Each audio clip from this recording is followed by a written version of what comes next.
What is good? What is good, everybody? Saturday night, let's get it. We got some great content for the night, man. We got some great content tonight.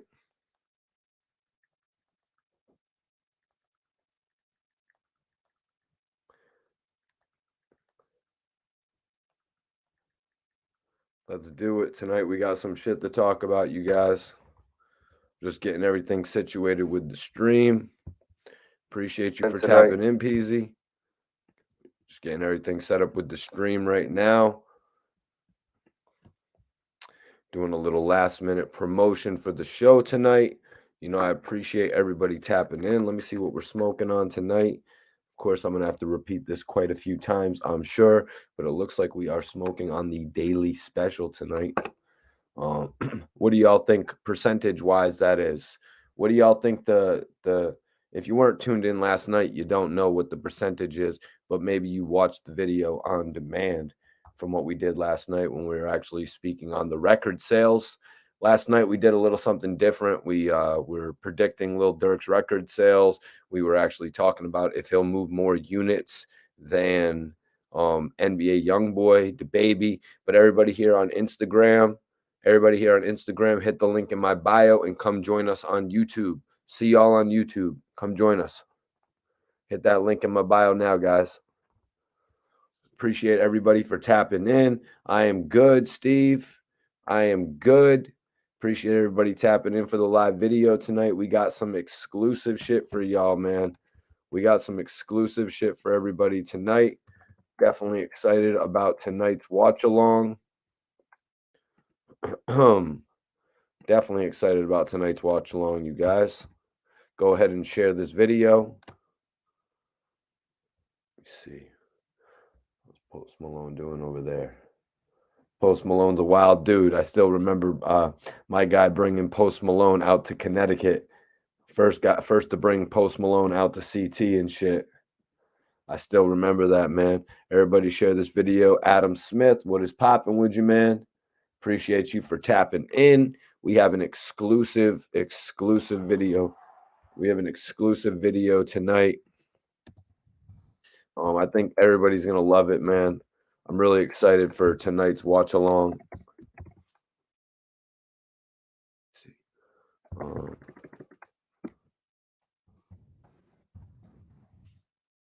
Really excited for the watch along tonight. Hope you all are excited as well. Go ahead, hit that like button on the way in. Everybody hit that like button on the way in. Everybody actually download this video, or not download. Everybody promote this video. Put a like button on it. Hit that like button. Yo, East Coastaholics in the building. That was a dope platform. 40 dropped some jewels. Yeah, man. You know, and I was glad that I could actually touch base with 40 Cal once again and ask him, because it was interesting that both he and Uncasa had, you know, self-titled joints on both of the diplomatic community. Also, guys, I was talking to my guy Freddie P just before the broadcast went live, so I'm gonna pin up Freddie P's YouTube. I've actually got it in the link as well. So everybody that wants to follow Freddie P, that would be dope. He's gonna be releasing a lot more content on his YouTube page. Freddie P's doing his thing. Prayed up. What is going on, man? I appreciate you for tapping in. Major salute to you for tapping in tonight, man. Appreciate everybody for tapping in. Got a hell of a watch along tonight, you guys. We're going to be doing a watch along on probably my best interview with Cassidy. You know what I'm saying? It's probably my best interview with Cassidy that you're all going to get to take a look at tonight. I'm smoking on some. Oh, Peasy, you said 23%. The daily special is actually 24%. It's pretty good, man. I'm not going to lie. Let's take a look. Let's take a look as we get ready to start this video tonight. Okay. I'm gonna pull that out for you guys. Don't get crazy on me. I'm gonna pull it out for you. Let's take a look. Let's take a look at what we're gonna be smoking tonight, you guys. I know y'all can see that. I know y'all can see that. I know y'all are liking that. Let's go. Let's go. We got some dope. We got some of that good dope tonight to smoke, y'all. We got some of that good shit to smoke tonight, guys. Yep, we're going in. Let me see. I got my Dutch here. I got a couple more packs over there. just in case, so everything's right. Got my Red Bull. I'm situated. SV Twizz is going to be joining us tonight. We got Buffalo in the building. Tonight. Major salute to Buffalo. Let me know what cities we got tapped in. Y'all know I'm from Connecticut, but let me know what cities we got tapped in tonight. Who's watching, from what area? Who's watching and from what area? I want to hear it, you guys. I want to hear where y'all from tonight. I want to hear, you know what I mean? I want to know. I want to know who we're dealing with tonight, who we got in the building, who's spreading the word about Mikey T, the movie star, as, you know what I mean, as the buzz grows from city to city, state to state. 617, we got Boston in the building tonight. Okay. My dude, official casino. All right. Milwaukee's tapped in. All right. That's what I like to see. We're expanding right here. Steve, I'm going to leave my thoughts on the 7220 album until tomorrow night. It looks like by tomorrow night, we may have the second official NBA Youngboy disc. From what Dirk is tweeting, it looks like they're going to be doing the Aha Part 2. So I'm going to talk about Little Dirk's album tomorrow.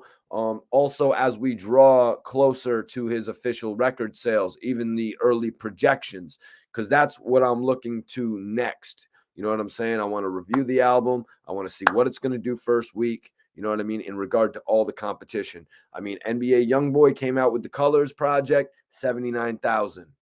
You know what I mean? Before that, his album, 137,000. So NBA Youngboy can move some units, you guys. But I'm your host, Mikey T, the movie star. You know, I appreciate y'all for tapping in tonight, man. Definitely appreciate everybody for tapping in tonight. We're going to have a lit video. Tonight, you guys. Definitely excited about everything. You see, Central Coast, California. Major salute. Hell yeah, man. I can't wait to make my way out to California, you guys. I'm not even going to lie. I can't wait to make my way out to California. I just haven't really found the reason to head out to Cali yet. You know what I mean? I never got that call, Mikey T, we need you out in California. But when that happens, I will be heading out west. You know what I'm saying? Cali, scream. Yeah. One of my favorite songs from the B.I.G. I'm going back to Cali. Yeah. Yo, Tariq. Pittsburgh is in the building tonight. All right. That's what I like to hear. Shout out to Pittsburgh. You know, I had actually shout out to Wiz, shout out to Chevy Woods. You know what I'm saying? This is what I'm smoking on tonight, you guys. This is what I'm smoking on. I don't know what your favorite blogger's smoking on, but let them know Mikey T is smoking on that good shit. Usually when them other bloggers log on, they already have it twisted up. You know what I mean? They already got that shit twisted up. But I'm on here showing you what I'm smoking. I'm on here showing you the clarity. You know what I'm saying?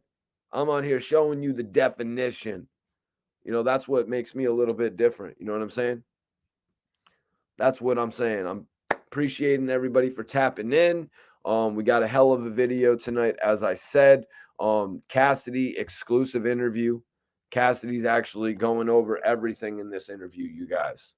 Cassidy's going over everything, and we are all going to be able to take a look at it tonight. That's right. We're going to be able to take a look at everything from this exclusive interview and pretty much, you know, give our opinions on it. Pick it apart however we want to, you know, detail it or give our thoughts on, you know, the answers that Cassidy gives. Because I got him to speak on everything in this interview, you guys. I got him to speak on R. Kelly. I got him to speak on A.R. Rab. I got him to speak on Dark Low. But tonight, we all take a look at it, man. George McCarthy, major salute, PA all day. Is that Moon Rock? Nah, bro, that is not Moon Rock. It's actually some daily special 24.6. You know, it's a pretty big ass strand. Well, Kensington Unleashed. In this interview that I did with Cassidy actually speaks on why he took issue with Gillie Da Kid, why he takes issue with Gilly the Kid calling himself the King of Philly. That's what I got in this exclusive. Big Factsville. Let's get it going. Just a few moments, bro. We gotta wait for my co-host SV Twizz. You know what I'm saying? We gotta wait for SV Twizz. Plus, I got the video downloading right about now. So we're gonna get into it in just a few minutes. We are on the official introduction for the show. We're only 10 minutes in, still letting some people also pour in. You know what I mean? We're on the pre-show, bro. Jay Wavy. Salute, salute, salute. Jay Wavy.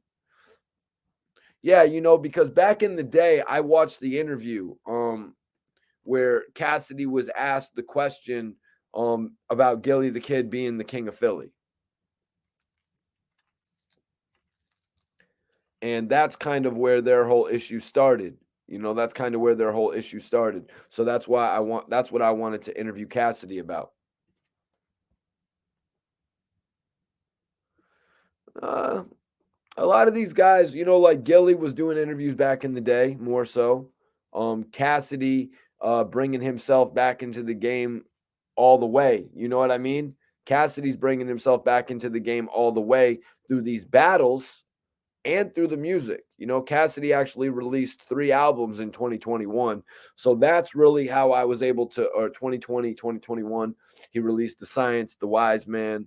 You know what I mean? That's how I was actually able to get some interviews with Cassidy, because Cassidy was releasing music like a beast. You know what I mean? It's like, it was crazy to see the amount of material that Cassidy put out, and it was some dope material. So I look forward to see what he does in the future. Although a lot of his future looks like he's getting big bags in battle rap.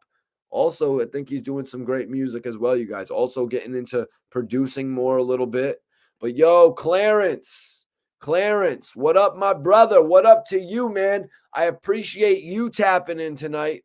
I appreciate you dropping that super chat. 1999, man.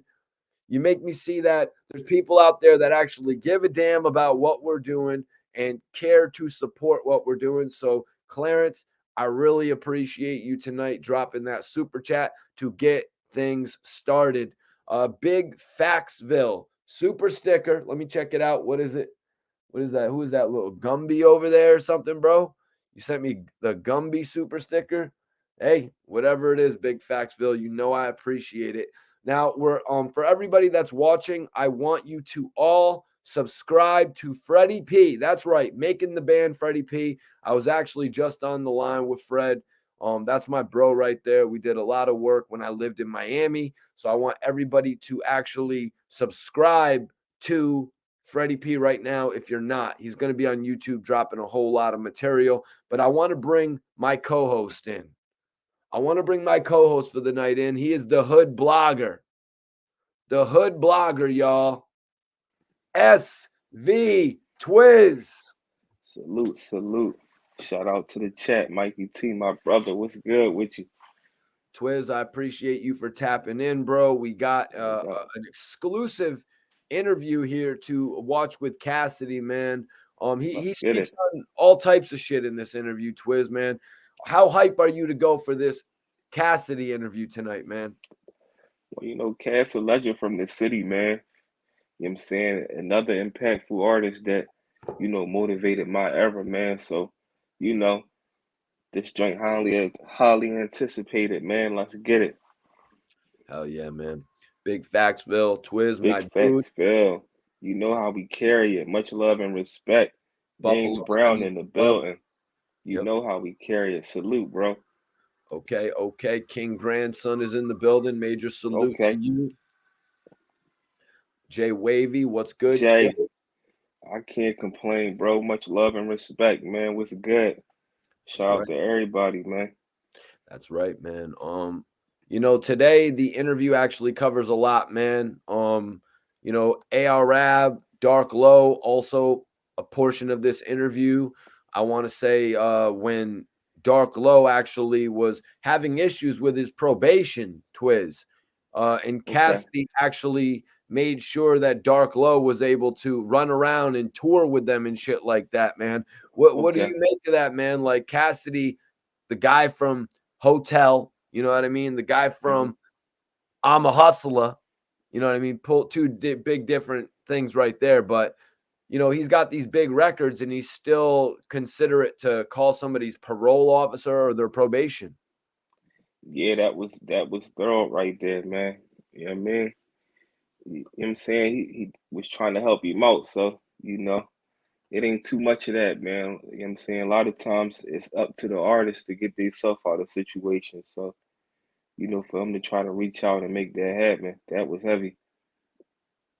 Twizz, maybe it's a little controversial. Prayed Up says Beans is the king of Philly. When it come to that rap, yeah. I mean, when it come to rap, nobody out doing Beans. He when it come to Philly, he's your favorite rapper's favorite rapper when it come to the city. Official Casino says, was Gilly ever considered to be the king of Philly? Because outsiders don't see it that way. Well, Gil logo, as far as him being the king of Philly, mean as though like the time that he been in the game and for what he did for a lot of up and coming artists from Philly. Like he helped a lot of artists out, bro. A lot, like behind the scenes, and he showed love to everybody that was up and coming after him. And he got a lot of relationships and know a lot of people. We talking about before the Instagram era, before you can reach out and connect with people certain ways. So he connected the dot. He helped the city out a lot. He stayed relevant for so many years. So Let's see.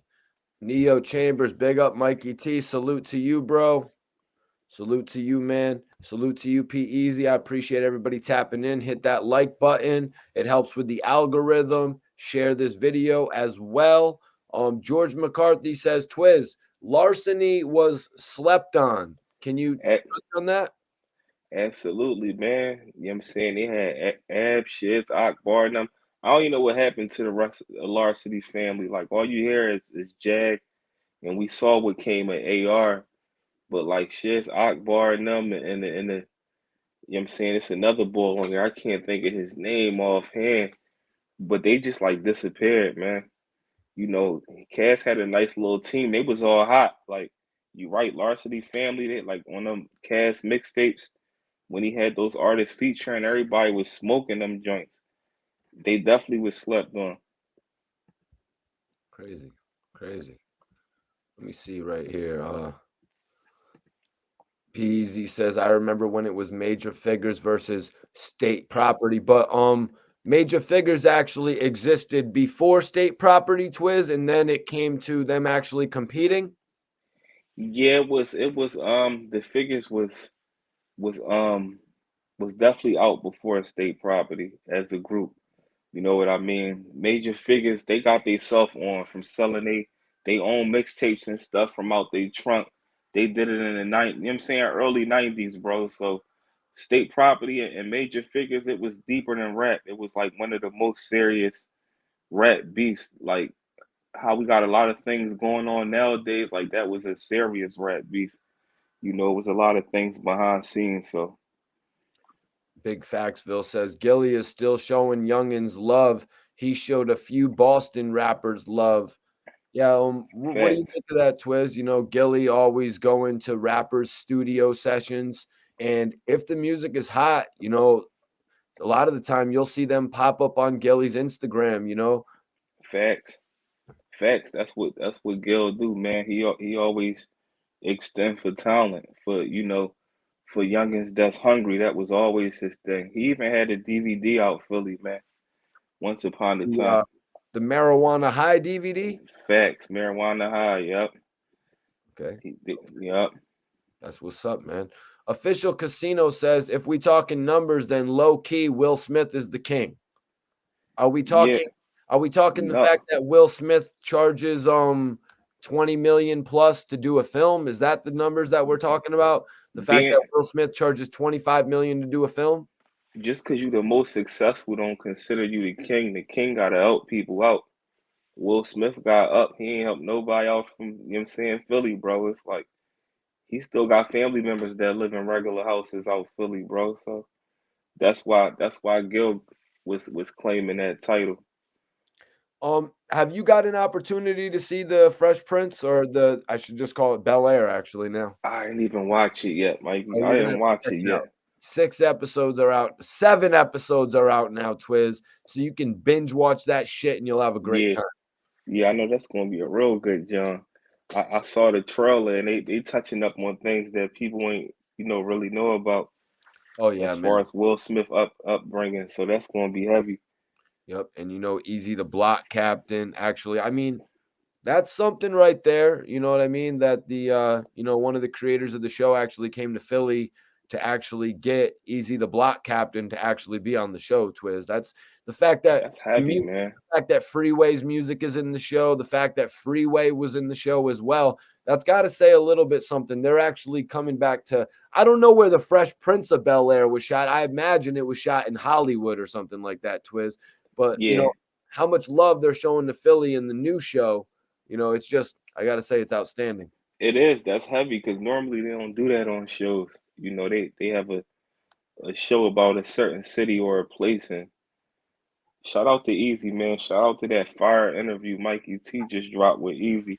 If y'all ain't tuned in, make sure y'all tune in. He dropped a lot of gems and talked about a lot of things that Easy never spoke about. So make sure y'all tune in if y'all didn't.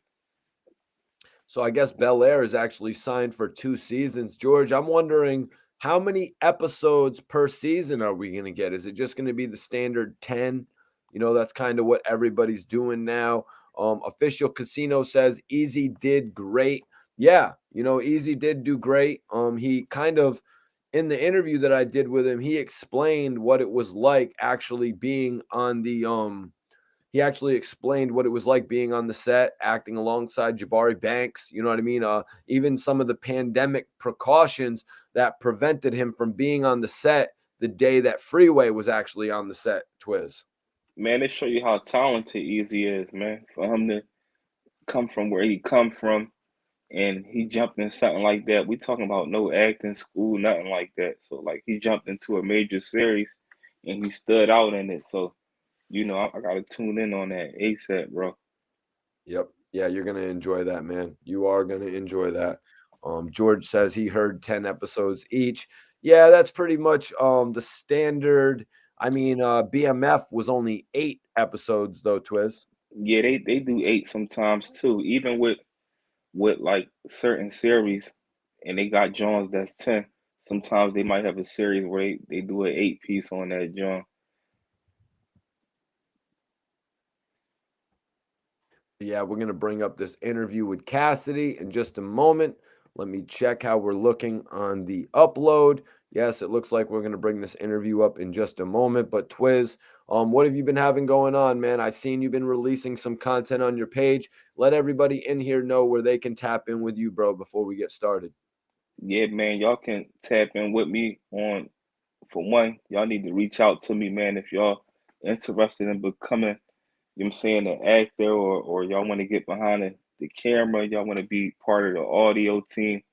I'm working on my next film that's about to start getting shot within the next 2 months or whatever. So DM me, Instagram _ Twizz215. Sub to the YouTube channel at the Hood Blogger. I got some more heat that's on the way. I'm cooking up a little something right now. You know what I'm saying? So y'all just stay tuned then, man. Salute to everybody in the chat, man.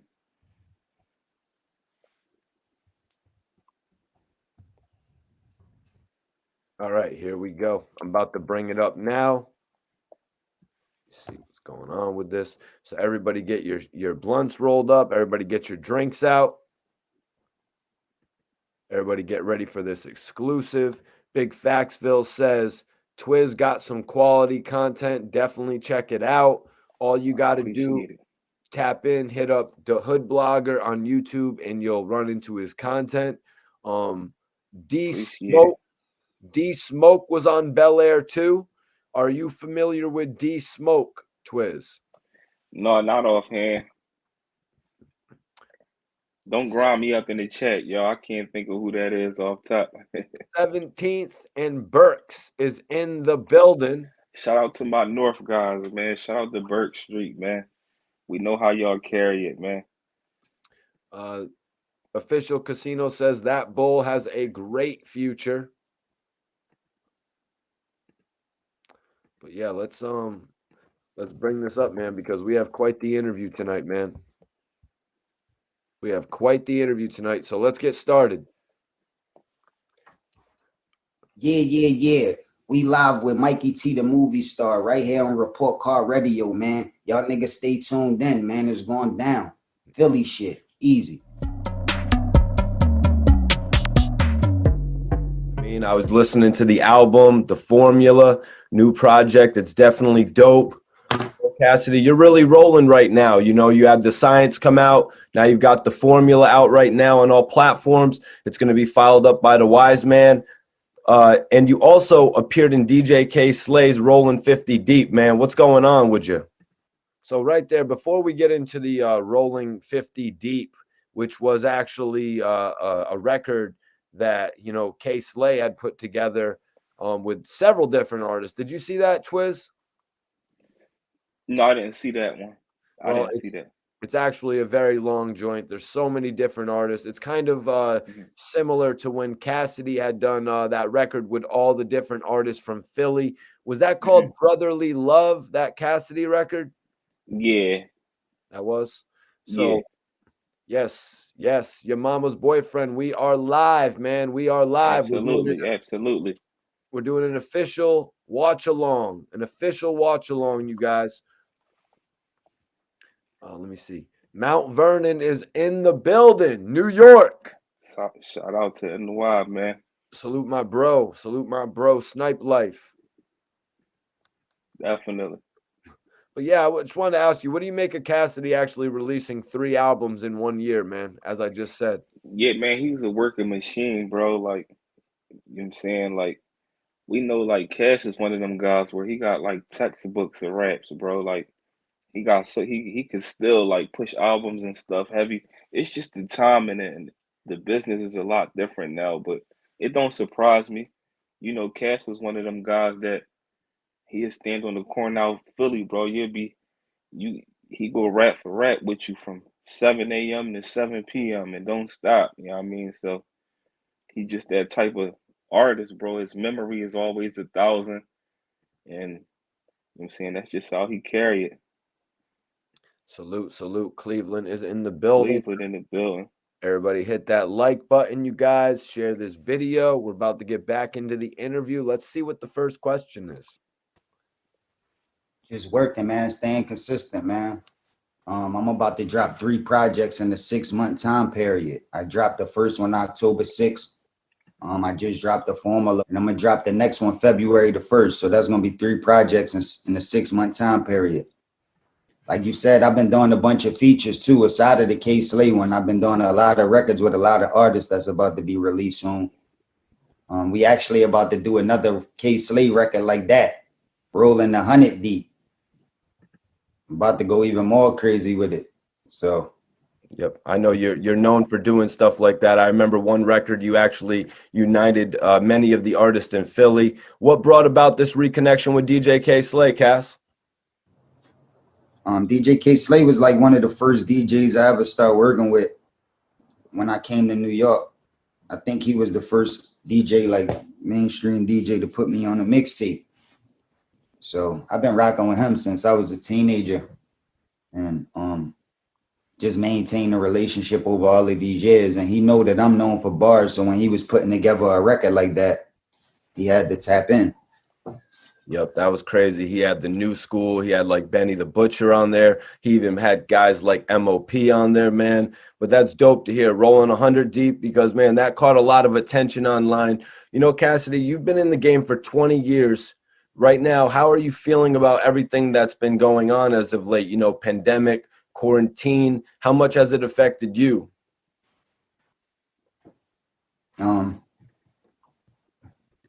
It ain't really affected me at all. I live pretty much a quarantine life anyway. I mean, I stay away from people. I be pretty much to myself and with my family anyway. So I ain't really have to switch too much in my life. I'm down here in Atlanta, so you know what I mean, most of the things has been open and still flowing smooth. So I ain't really been too affected. I guess by the world being affected, not as much money coming in because people ain't been able to work and been able to move around.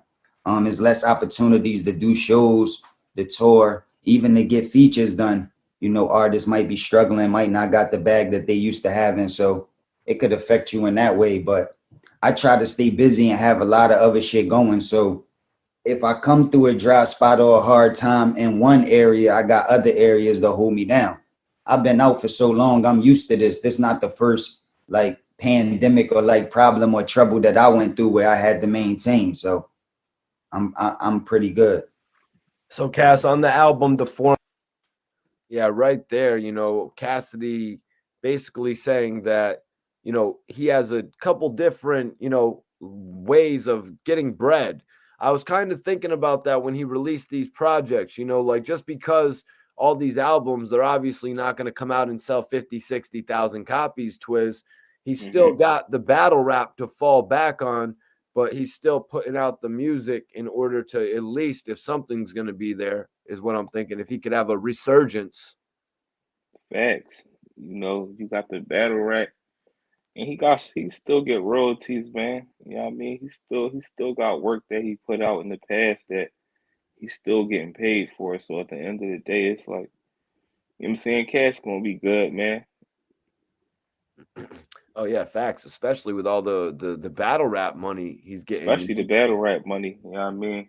Even though around that time that was kind of shut down too. They was doing like scream battles, but Yeah, you know, he was getting every time he do battle, he getting a nice bag. So it's like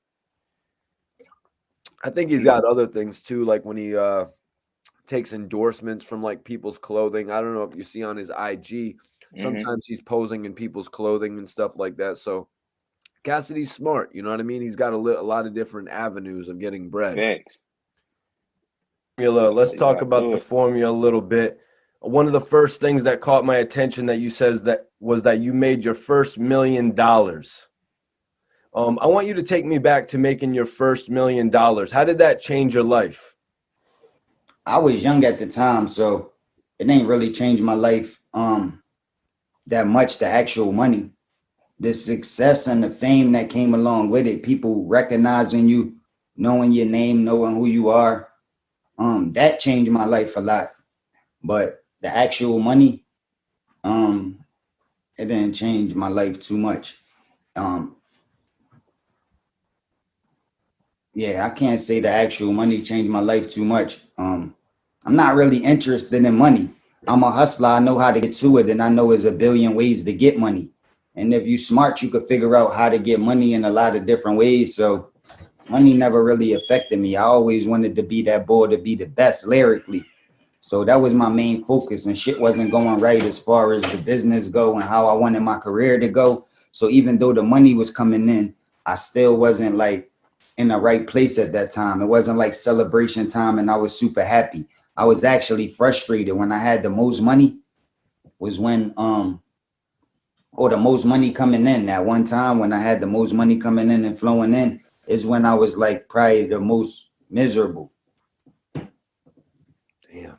You said that's kind of crazy to hear that to me, Twizz, but I want to ask you, being from Philly, you know, he was young, he was grinding, he was getting on the radio, they were playing him a whole lot.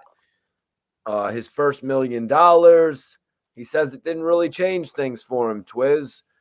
You know, you're from Philly and shit like that. How could getting $1 million not change you? Because like you coming from the trenches before you was a millionaire, you was struggling with 100 people. Your family was struggling. Your homies was struggling. Now you get to the bag, and now everybody looking at you. You know what I mean? And you know people don't understand how it worked. Where it's like a million, that ain't you can blow a million yourself in a year. You know, so you got a bunch of people that's counting on you, and then you only as good as your last favor. You might give one of your homies 10 stacks or something, and then 2 months later they asking for it again, and you can't hit them off. So now it's like, oh, Cash, you know he a nut, this and that. So those are the type of things you got to deal with coming from our city More when you do money, get to a bag. more money, more problems. He's not lying, George McCarthy says. Facts. What up, Bobby? Appreciate you for tapping in. I appreciate everybody for tapping in tonight. Go ahead and hit that like button and share this video. We are doing an exclusive Cassidy watch along tonight, you guys. And he really is getting into everything. Why? Because I'm asking him everything. Let's get back to it. On the album, The Formula, I wasn't even 20 when I signed. How old were you when you actually signed your first deal, and what do you remember most about it? I was 17 years old. I had Philly on fire. I was on the cypher running around just killing Philly.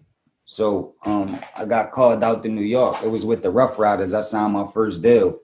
And it was in a 3-man group, Larceny Family, me, Shiz, Lansky, and Kyle Akbar. And when we first went out to New York, I think I was 16. But when we actually signed the deal, I was 17 years old. I had to get my parents to sign for me. You know, when you sign a record deal, if you're not old enough to sign off for yourself, your parents got to be present. Boom, right there. Cassidy's first record deal, 17 years old, Twizz. Before anything, I just want to get your take. Where were you when you were 17 years old, Twizz? Where was Cassidy at? Do you remember that? Like, but where were you? Where was the music? Talk to me. Yeah, so when I was 17, Cass, he was already lit. Like Cass was probably lit. The first time I heard Cass was I was probably around like 15, something like that. You know, he had the city on fire. You know, me being 17, I was running around in the streets, man, in and out of placement and stuff like that. So to hear somebody like him and understand his situation, it was like a dream come true, you know, for like a lot of people. Like on top of like how I spoke on like state property for my era, he was really a very, very big influence.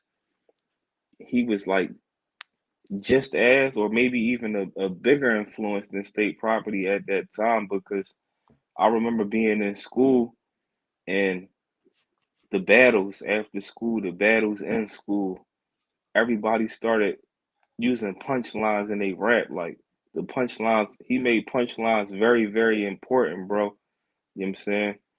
So like he changed the game as a young teenager, and he was dangerous. Like people ain't want no smoke with Cass. Oh, they didn't. Mm-mm.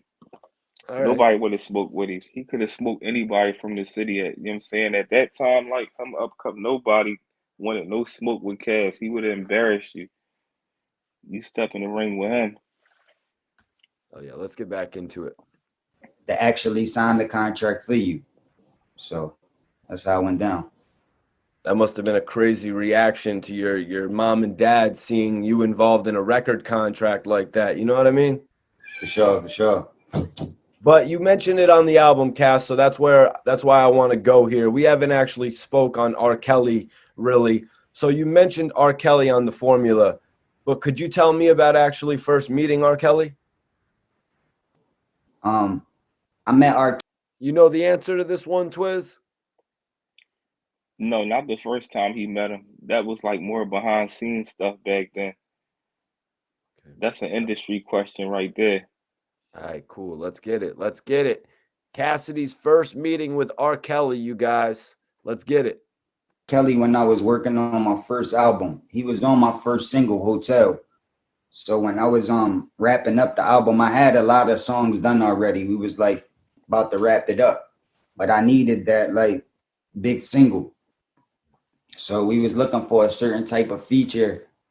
Twizz, do you remember the Split Personality album enough to give an opinion of how that album would have been without the Hotel single? Um, I just feel like that hotel, what it would have been without it, Yeah. it could have still been good, but hotel was like it was like for him being the kind of rapper he was, that was more like directed to the women and more commercialized.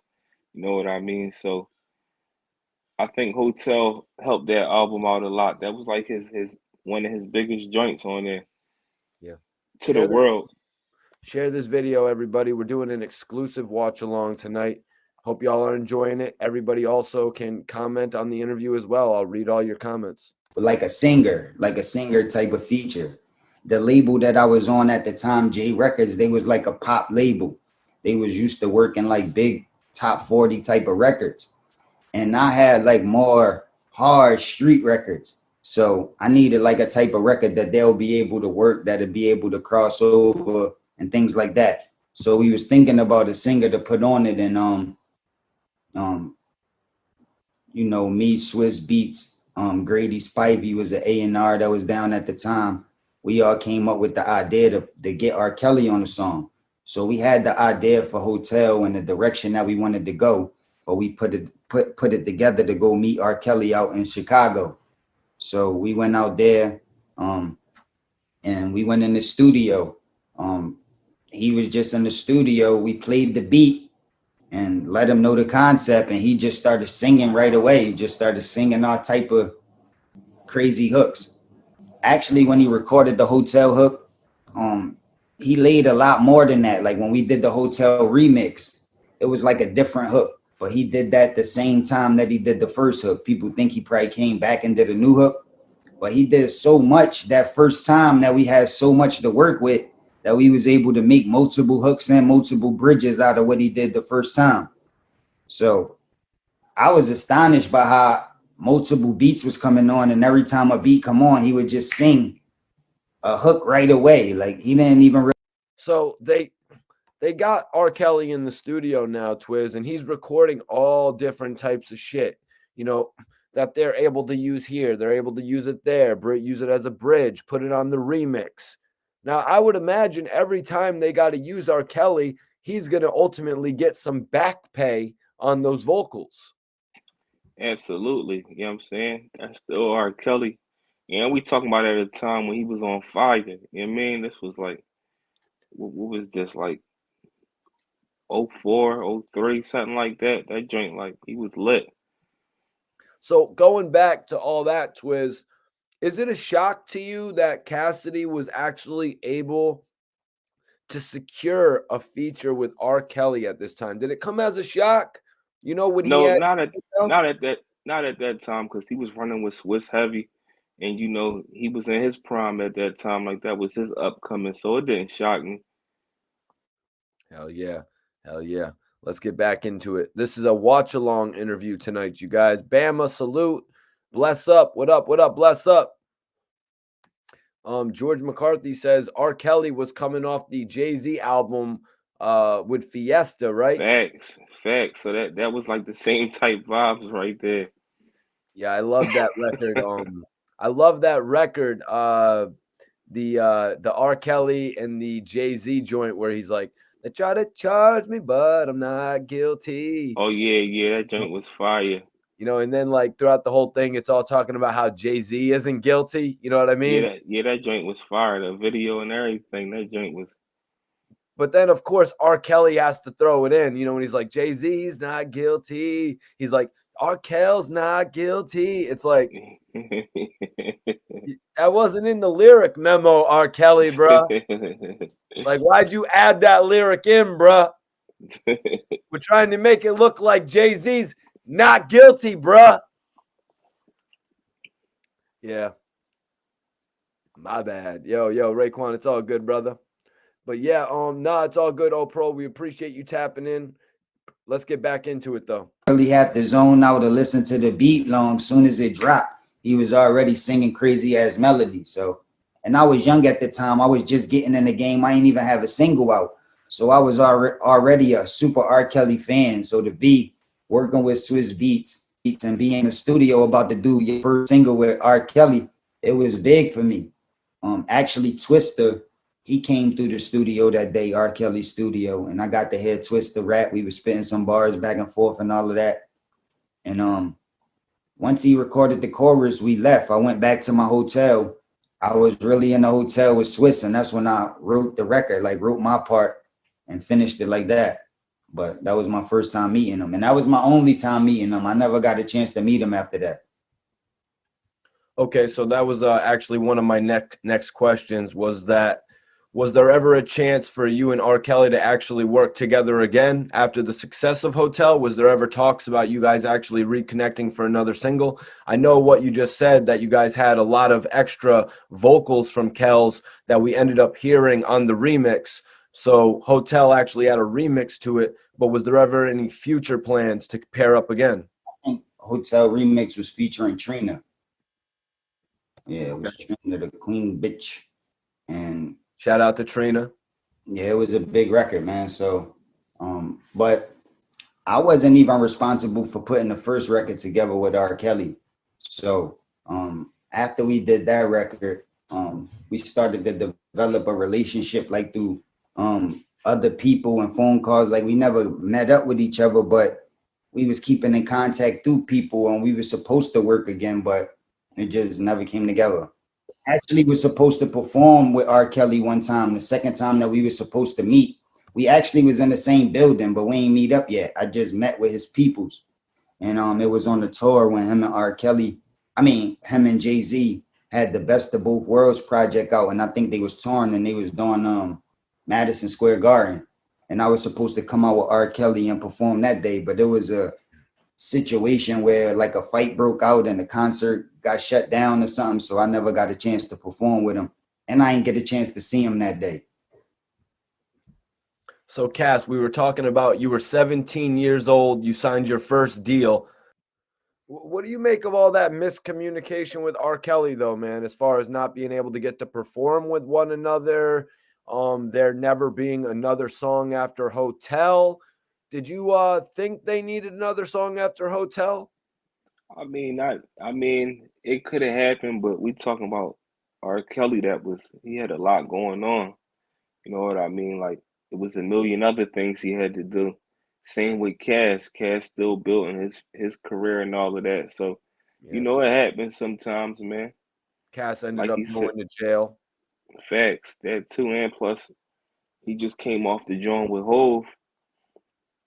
You know what I'm saying? But how many projects did he do with Hove after that? So, you know, that's just how it goes, man. Yeah. Yeah. Real shit. How many years later was it that you had done the record with R. Kelly? What was it, 5 years later? Nah, it was about, I would say like probably 4 years later, 4 to 5 years after I signed was when I did the song with R. Kelly. Because the first album came out in 03. So we might have did the record in probably 02, maybe. Maybe 02. So yeah, I would say like 5 years after I got signed was when I started, like I got signed at 17. I was signed to Rough Riders. That was just a production company. But I wasn't signed to a major label. Like I ain't have no budgets opened up. I ain't have no money. I didn't have no money invested into me. I just was signed to Rough Riders as a production company. So some people think when you get signed to a production company, that's just like a record label and that's it. That's the final stop. But no, people get signed to production companies and then they get signed to a major or some type of company that could distribute the music. So I didn't have that behind us. Me and Larceny Family, we was just signed to Rough Riders trying to work towards that. You know what I mean? So Twizz, what's your thoughts on Cassidy's first deal there that he explained with Rough Riders, man? Did you expect Cassidy to, link up with them? To link up with Rough Riders, I mean, it was a shocker to the city. Um, he was the hottest thing out back then. But how it happened, it was just crazy, like with the barbershop experience and everything. But you know, the whole city just looked at it like he made it. So it's crazy he broke that down. I'm pretty sure it's a lot of people, that's from my era, that's from the city and the tri-state fans, period, that didn't even, understand how that deal worked out. Cause it's like we just knew he was signed to the Rough Riders. So you thinking of DMX, Eve, you thinking of, all of these artists, but not understanding that Oh it's yeah, that's basically two right. more stages. You know what I mean? That's right. Eve actually being from Philly, you know what I mean? She was with Thanks. Rough Riders. Do you think maybe that had a little something to do with it where they're like, okay, there's some talent out there in Philly? Rough Riders in New York always was like, New York was always connected with Philly on music, so Yep. See. But yeah, yo, Bama, appreciate that super sticker, man. definitely. Appreciate everybody that takes the time to send a super chat, super sticker, whatever you send here, man. It's all appreciated. That's right, Bama. The gas is lit, and we are doing this exclusive watch along. You know, Twizz, I did a couple interviews with Cassidy, so I felt like it was time to get that, question about R. Kelly in there. That's one of the biggest parts Facts. of Cassidy's career. You know what I mean? Facts. Yeah. So I had to do it, man. I had to do it. There's some things out there that you cannot miss to ask the artist about. You know what I'm saying? Just like you know what I mean? Petey Crack actually working with Neo. I told Petey, I was like, yo, I'd kick myself in the ass if I didn't get the story of how you worked with Neo. Facts. That's how I was able to get with Swiss, because he was down with Rough Riders at the time to start Full Surface, which was the production company that we started for me to get free from Rough Riders and do my own thing. So that process took years. I signed the Rough Riders when I was 17. For me to develop that relationship with Swiss and start working with him, it took about 3 years. And after I started working with Swiss, it still took a few years after that to get it off the ground. But once I started working with Swiss, I went to J Records, Clive Davis, and I got a deal with them. So Full Surface was my production company, just like Rough Riders was. But I got a deal with J Records as an artist. So they was my distribution. They provided the budgets, the money, and everything like that. And the production company is just required to make the album and then deliver it. You know what I'm saying? So when I got a solo artist deal with J Records, that's when money started coming to the table. That's when budgets opened up. I was able to get in the studio and pay for features like R. Kelly and do things like that. So that's when I started putting my project together around that. Let's talk about J Records, man. Let's talk about J Records. Cassidy explained it. Rough Riders was not going to be the label that actually distributed his music. It was sort of like, how seemingly how Meek Mill and Dream Chasers are doing management. You know what I mean? I don't know if you had heard the news. Young Blue isn't with Dream Chasers anymore. We probably should have did a live about it. But so you got a management team like Dream Chasers, and then they go on to get you linked up with a bigger label for distribution. But let's look at this label, J Records, man. Cassidy actually signing to J Records. Founded by Clive Davis, man. Like Clive Davis, one of the biggest names in the industry. Thanks. Some of the roster, Twizz, Alicia Keys, Jamie Foxx, Monica, Pitbull, some of the biggest names in music. Mario. You got Fantasia, if you remember Fantasia from American Idol. She was pretty big for a while until she made out with that guy on BET 106 in Park that one time. Do you remember that? Facts. I remember that, definitely. Fantasia literally went onto, it was either BET 106 in Park or TRL, and she was literally hanging all over one of the people in the audience. I don't know what was going on with Fantasia that day, bro. Yeah, that was crazy, man.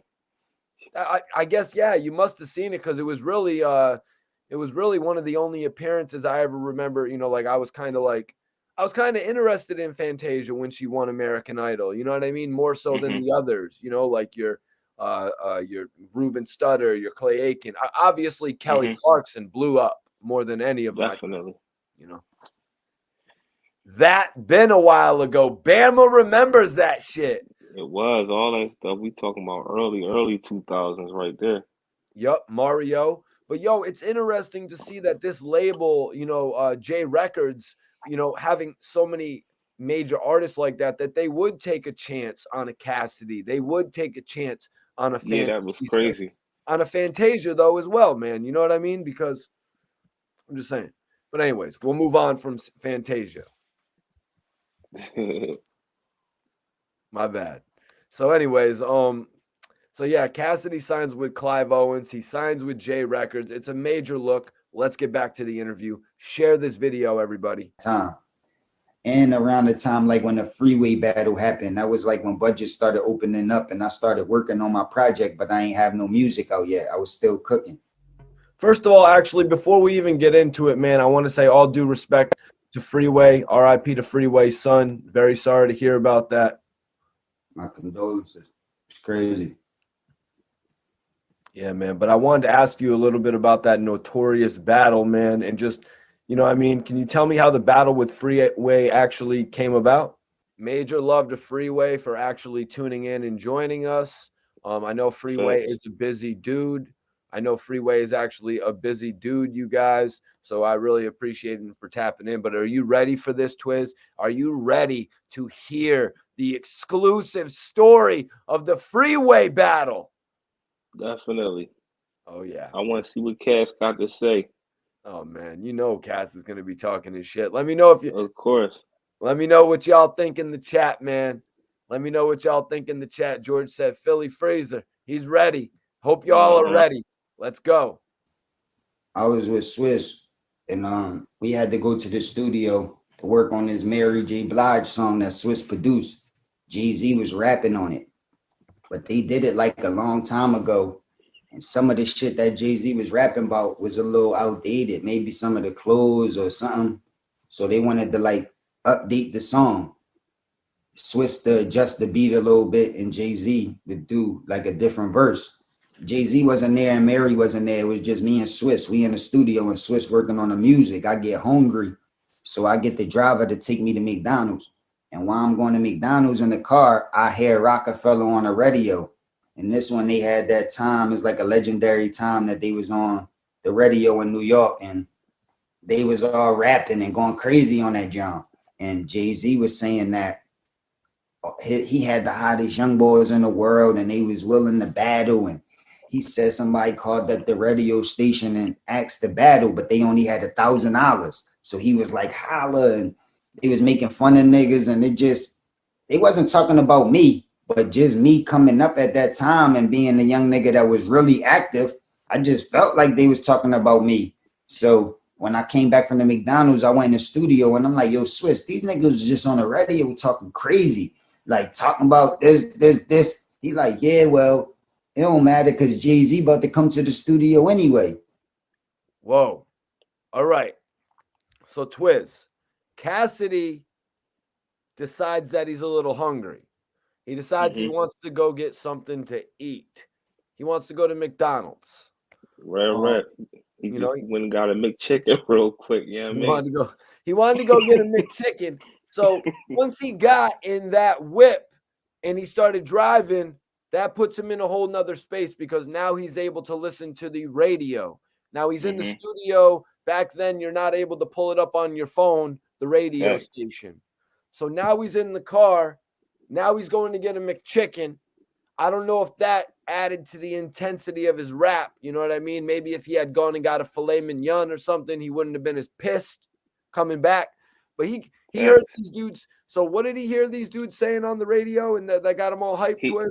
He talking about Hot 97 where they was all hype on there, you know what I mean? And it was just the energy. Hove energy was a lot different than the Hove that we got today. You got Beans and all of them in there, so they was just going crazy.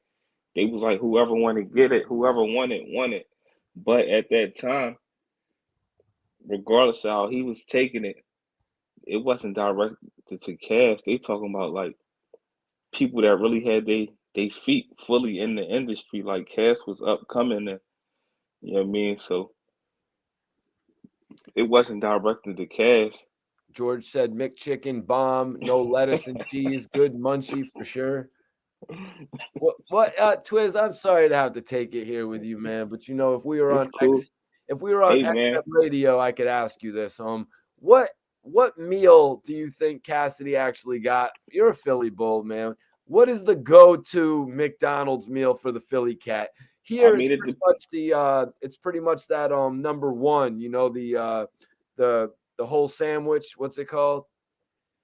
I know what you're talking about, but it depends, man. What your shot is, he could have been getting the Big Mac meal. You know, he was he was still a young boy back then, so he was, like you said, he wasn't going to get no filet mignon. He wasn't getting no shrimp Alfredo or nothing like. You know what I'm saying? He coming out the studio, yeah, a quarter pounder with no onions, man. You know what I'm saying?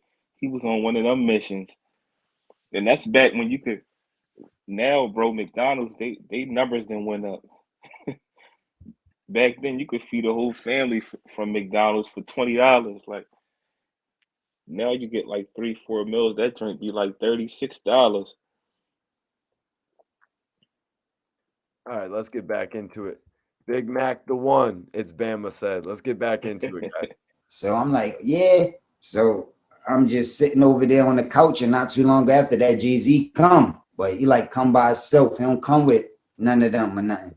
You know what I mean? And Swizz introduced me as the hottest, you know what I mean, up and coming artist. Like I'm his artist, I'm hot as shit. And he like, what? Hove like, what? You ain't just hear my young boys on the radio? I got the hottest young boys. What? Like, he don't even look. Then he start coming at me. He like, man, yo, this nigga don't even look big enough for Beanie. Look how small he is. Like, I know you don't want it with Free. He like, what? How old is you? What I gotta put you against my 16-year-old Chris? Cause you look a little young. And he start like coming at me. Then he sat next to me and start really coming at me. So back then I was like a little high-headed. This before I had any. Twizz, what's got you going on that one right there, Yo, bro? that Jay-Z really there young balling them, like disrespecting them. Just hearing that, because we know how Jay-Z is now. Like he's not really, he's so professional and corporate now. Just picturing Jay-Z reacting like that and going in on Cass like that, I'm just imagining it happening like that, bro. That's crazy. Let's get back into it. That was kind of funny. Success. I was like straight off the street. So I stood up. I'm like, nigga, I don't give a who you called through here. I would kill any of them niggas. Like, I don't give a like, what are you talking about? Like, nigga, but he wasn't familiar with me at the time. You know what I'm saying? A bunch of niggas be having little rappers, but he must not have knew the type of rapper I was. So he called them through. Yeah, we got some nigga in the studio. I need y'all to come through. So he start calling niggas through. Swizz start calling niggas through. Rough Riders was in the studio right down the street. So niggas started pulling up. Next thing you know, Beans come through with Oskino, Chris, all them niggas come through. And we're free. And when they all came in the room, all our niggas in the room now, cameras rolling, like, now, who you say you wanted to battle? I'm like, nigga, I told you, I ain't say I wanted to battle none of these niggas. I told you any of these niggas could get it. Like, you know what I'm saying? And that's when they started like, yo, who gonna go? Who gonna go? And the niggas like, free, go ahead, free. Yup, you're right, Twizz. So they all get there. They all get to the studio now. So Jay had arrived to the studio before them. Facts. Jay was there before him and he called them up. Salute, Mozzie. Appreciate you. I hope you're enjoying this watch along, bro. So Jay, then they all get there, and Jay's like, so which one did you say you wanted to battle? And then Cassidy just goes off. I didn't say I wanted to battle none of them. I said I'd battle any of them. Facts. That's Cass all day, man. Why is he going off on Jay like that, though, bro? Because Jay disrespecting him, man. Yeah, I mean, he ain't even, it's like, you know what I'm saying? Even though Jay was holding down his own artists and stuff, but Cass, like, bro, I know what y'all know what everybody in your whole team got to offer, and I know what I got to offer, so I'll smoke any of them. Hell yeah. Facts, man. This is just crazy that, Jay-Z's actually bringing these guys there like that. They're a little, they had been at the studio, man. They had been performing at the radio station. So would you say that Cassidy kind of had the edge in regard to that, Twizz? No, that's not an excuse. Okay. Especially with them performing in the studio. Like back then, like you can, if you spit something in the studio, like you can re-rap that in that battle. Like if it's a certain joint, if you feel like it was hitting. Yep, facts. You're right about that. Any of those verses, just because Beans and the Young Guns had heard Freeway say it 5, 10 an hour ago, doesn't mean he can't use it then and there. Facts. We gotta remember, even when they was on these radio stations and they was rapping, you got people rapping it with them. That mean that they heard it 20 times before they even rapped it on the joint. Like if you can say somebody lines with them while they rapping, you even hear Jay-Z rapping certain lines and stuff with them. So that's just how it was. It wasn't no big deal for recycling bars back then, because that's what everybody did.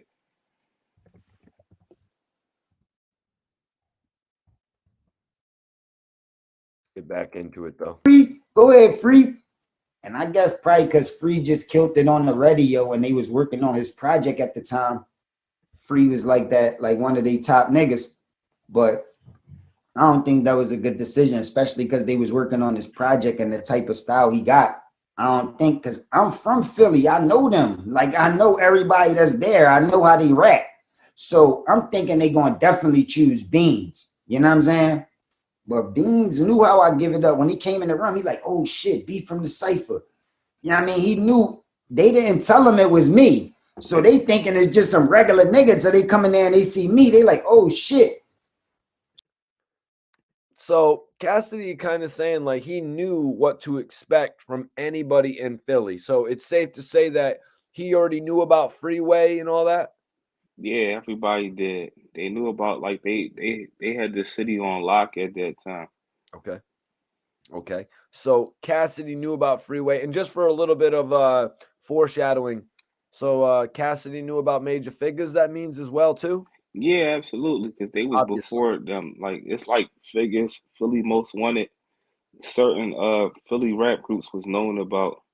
You know what I mean? These was the guys before him. So yeah, he definitely knew about the Figures. Well, he had apparently battled Rucky as well. Would you assume that That's Rucky during this battle was screaming out Major Figures? absolutely. Okay. All right. They All right. stood on that heavy, like. Just wanted to get that little bit of background just for what we're going to in the future. So everybody's with us, man. Let's check this out. Oh, so basically I want to say, so what do you think State Property thought when Jay-Z's like, yo, I need y'all to come to Swiss's studio. There's somebody that you need to battle. He says they all pull up and they know him as, B the rapper, or you Mhm. could clear up what his name actually was, Twizz. I know I probably just screwed it Yeah, up. But yeah, because it what used to did be. they all think seeing Cassidy there? Were they like, oh shit, he just brought us to a losing battle? Yeah, for the ones that heard Cass rap, they like, he not damaging my career. It's like a boxer that don't want to box certain people because they like, he might give me a run for my money. He might put a hole in my career or something. Like we ain't having that. James Brown says Cass was on his way to becoming a major star in the game. I think Cass. I don't even think it was jail that set Cass back. I just think that.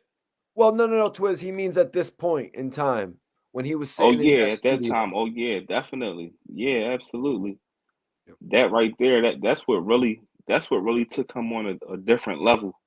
That right there. It's like, because State Prop Rock, they was lit. So it's like you take out one of their soldiers.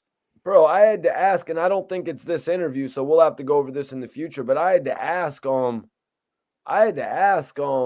Cass, like, why didn't Jay-Z put a Rockefeller chain on him back then, man? Why didn't Jay-Z work that shit out with Swiss to bring Cassidy over to Rockefeller, man? Don't you think that could have been the ultimate look?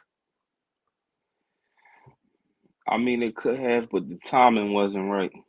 And plus, you got Swiss in them where it's like they wanted to get what they could get off of Cass. You know what I mean?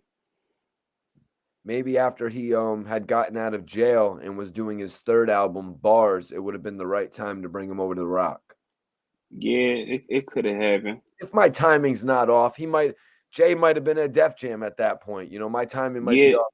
We gotta really study that before we just come on here and talk about it. yeah. Well, Jay was gone already. State Prop was gone, and as hot as Cassidy was, he wasn't like Hove understand the business of it.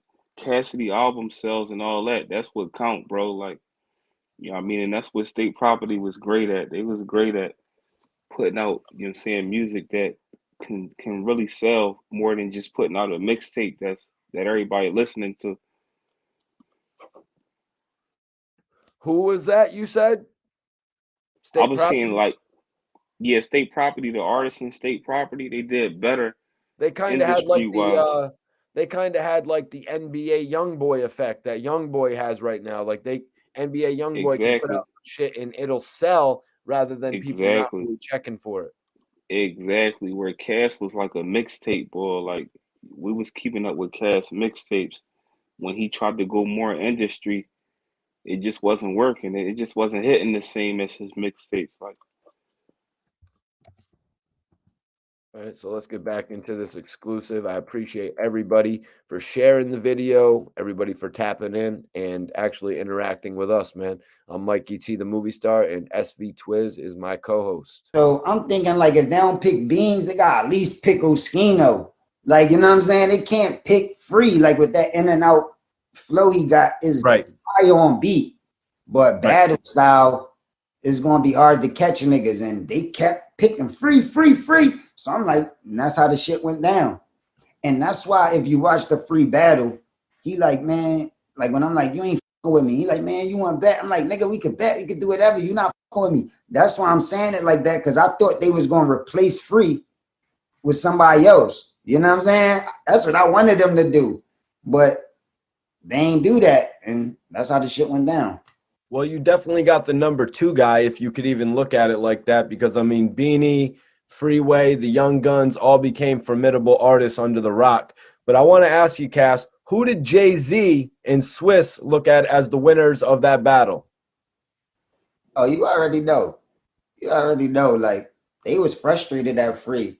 Mac was screaming on free when he left. Why the fuck you stop? Like, it was like a. But after they all left, Jay-Z still had to stay. The latest verse for the Mary J. Blige song I was telling you about. So I'm in there, I'm rolling up, and he gave me my props. Like, you know what I'm saying? He slept on me before that, but niggas ain't had no choice. It was like obvious. Like, you know what I'm saying? Right.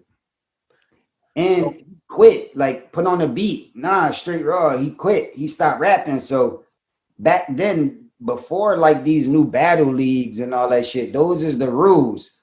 Like once you pause or mumble, the other person start rapping again. And if you stop or you quit, it's over. It's like you lost. It's like that's how it used to be. So The rules have changed a little bit, haven't they, Twizz? yeah, they changed a lot. Yep. Yep. That's why Cassidy has so many victories. But I mean, shit. I mean, I think I even heard a recording of Meek Mill saying that Cassidy has like over 5,000 victories. Yeah, like I mean, it's true. It's true. Like even at that particular night, bro, with the whole rock in there, the only person that probably could have came anywhere close to him was Beans. But at that day and time, bro, he probably would have got over on Beans too.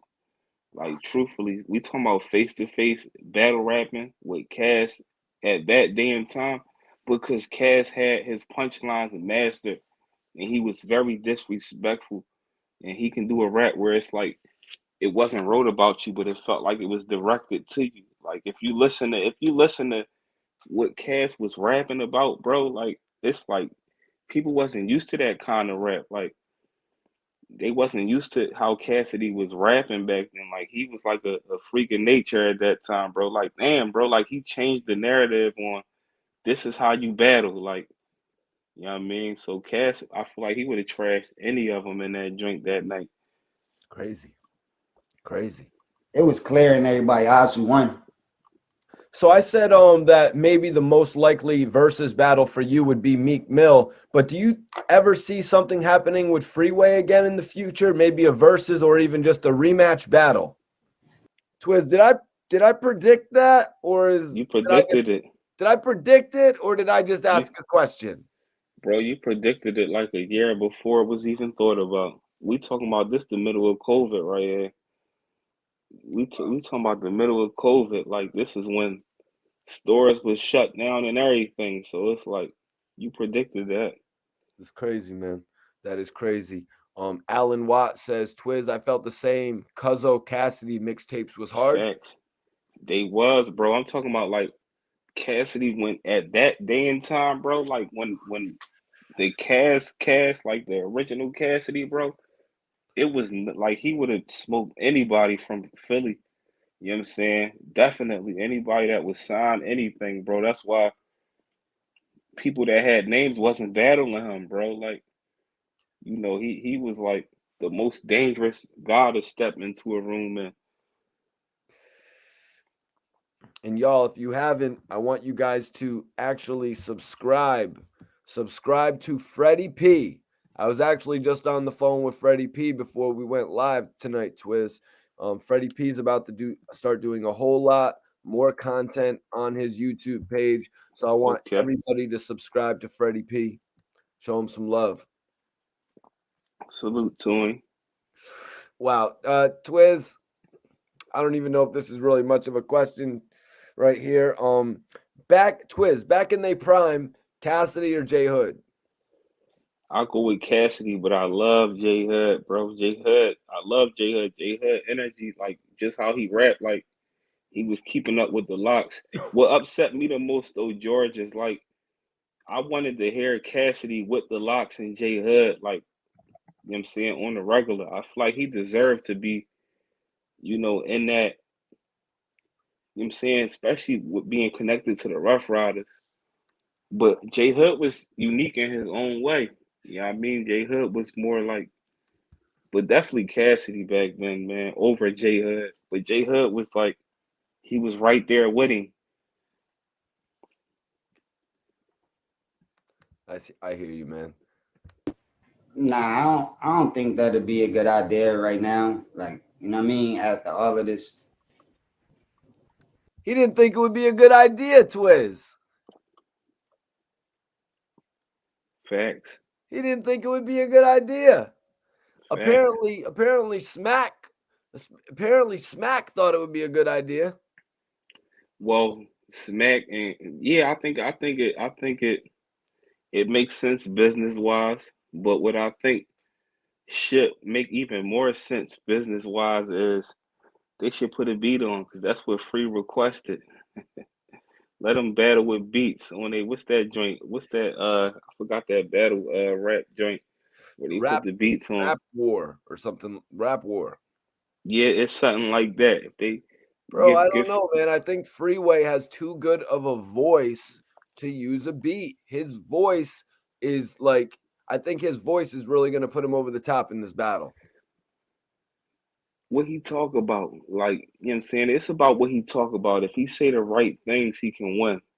Cause it's different than that era of battle rap when him and Cass battled the first time. If if he control the crowd right and say the right things, he can get over on Cass.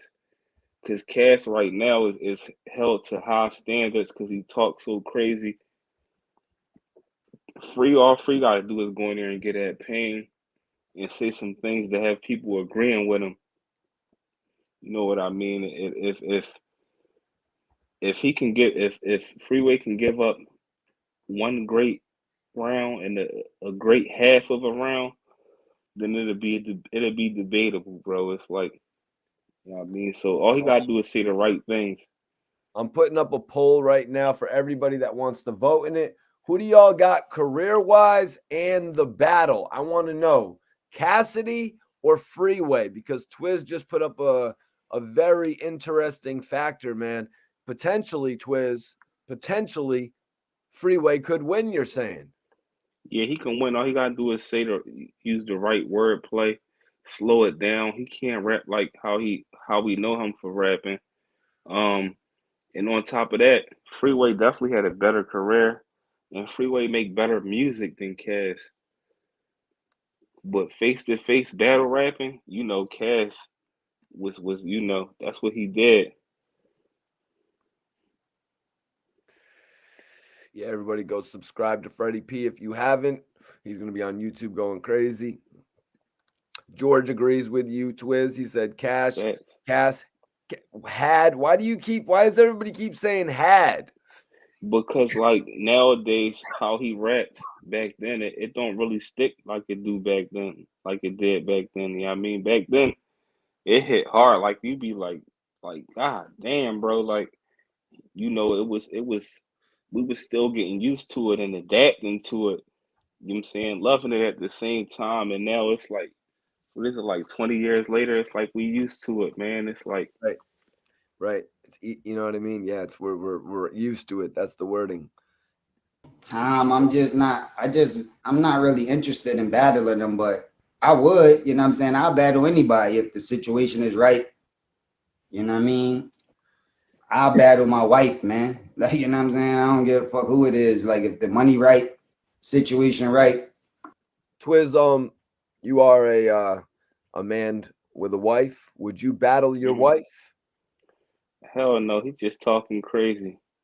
I know what battle would be more interesting than Free and Cass. Not to discredit it, because it would be good to see a rematch with them two. You know what I mean? But I wanted Gil and Cassidy.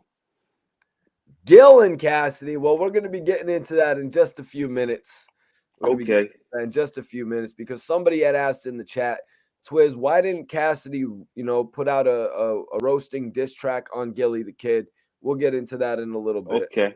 All right, cool. We're gonna get into that. We can make it happen. One of the songs I was just listening to is one of the joints we did with Static Selector. I was talking about some chess shit in it, like I did this chess scheme. Not Bobby Fischer or Joshua Wakeskin, but I'm great with the pen flow, tougher than snakes. Y'all gotta pull it up. It's me. Was that one hitting for you, Twizz? Was that I line hitting? mean, he still got the flow. It's still hit. You know what I mean? It's different than that early cast. Like the hunger and his voice and everything was a lot different back then. Now more so he rap like he know he just you know what I'm saying? Like I know this is hot. Back then it was like you felt it differently back then. Yeah, I hear. Free on the Static Selector, John, and we did some other shit too. Like me and Free, we worked after the battle. Hopefully, we might work again. But as far as battling, I don't know. And the verses, I don't know if Free would be a good versus for me, but I mean, He I'm willing to crazy. do it. It don't matter. I do a versus Cash against tripping. anybody. My clip's so crazy. If you go on any of these platforms and you look at how much material I drop and look at my top songs, it's like dudes that's been out 10, 20 years even before me don't got a catalog that huge. Like, so I got a lot of shit that I could touch on. So I'm ready. It don't matter. I mean, I could think of 10 off the top of the head. If Cassidy and Freeway do this battle on URL, I think Twizz that they should have a EP paired up with it to release right after. Whether it's when the battle drops on YouTube, they could release it, or whatever's the most profitable way for them to sell a few units together. Do you think Facts. they should do a project together? Um, this day and time, will it make sense? Who knows? Yeah, I mean, they're gonna always have a certain fan base. It could make sense. Will it hit? Is the question. But for the verses though, I got Freeway over Cassidy. Cass is tripping if you think he is smoke free in the verses though. Oh Like, God. yeah, yeah, I I got mean, just free to in get that. started. I hear you, man. I hear you. Just the first hour. Like, I'm gonna bring out some sneak stuff that people not probably even aware that I wrote.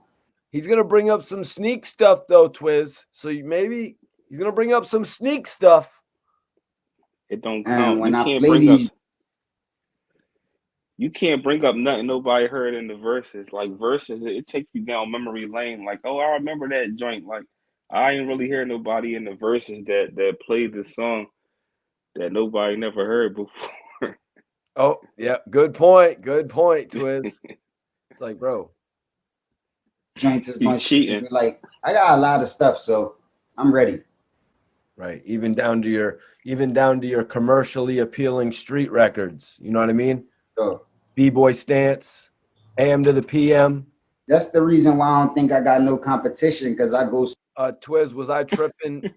Was I tripping, Twizz? Is AM No, AM to the PM? Is that a no, versus record? that's fire. It's fire, but that is fire though. AM to the PM is fire. I like the beat and everything. Yeah, I mean, but I don't. Nothing that Cassidy got is got more substance than what we do.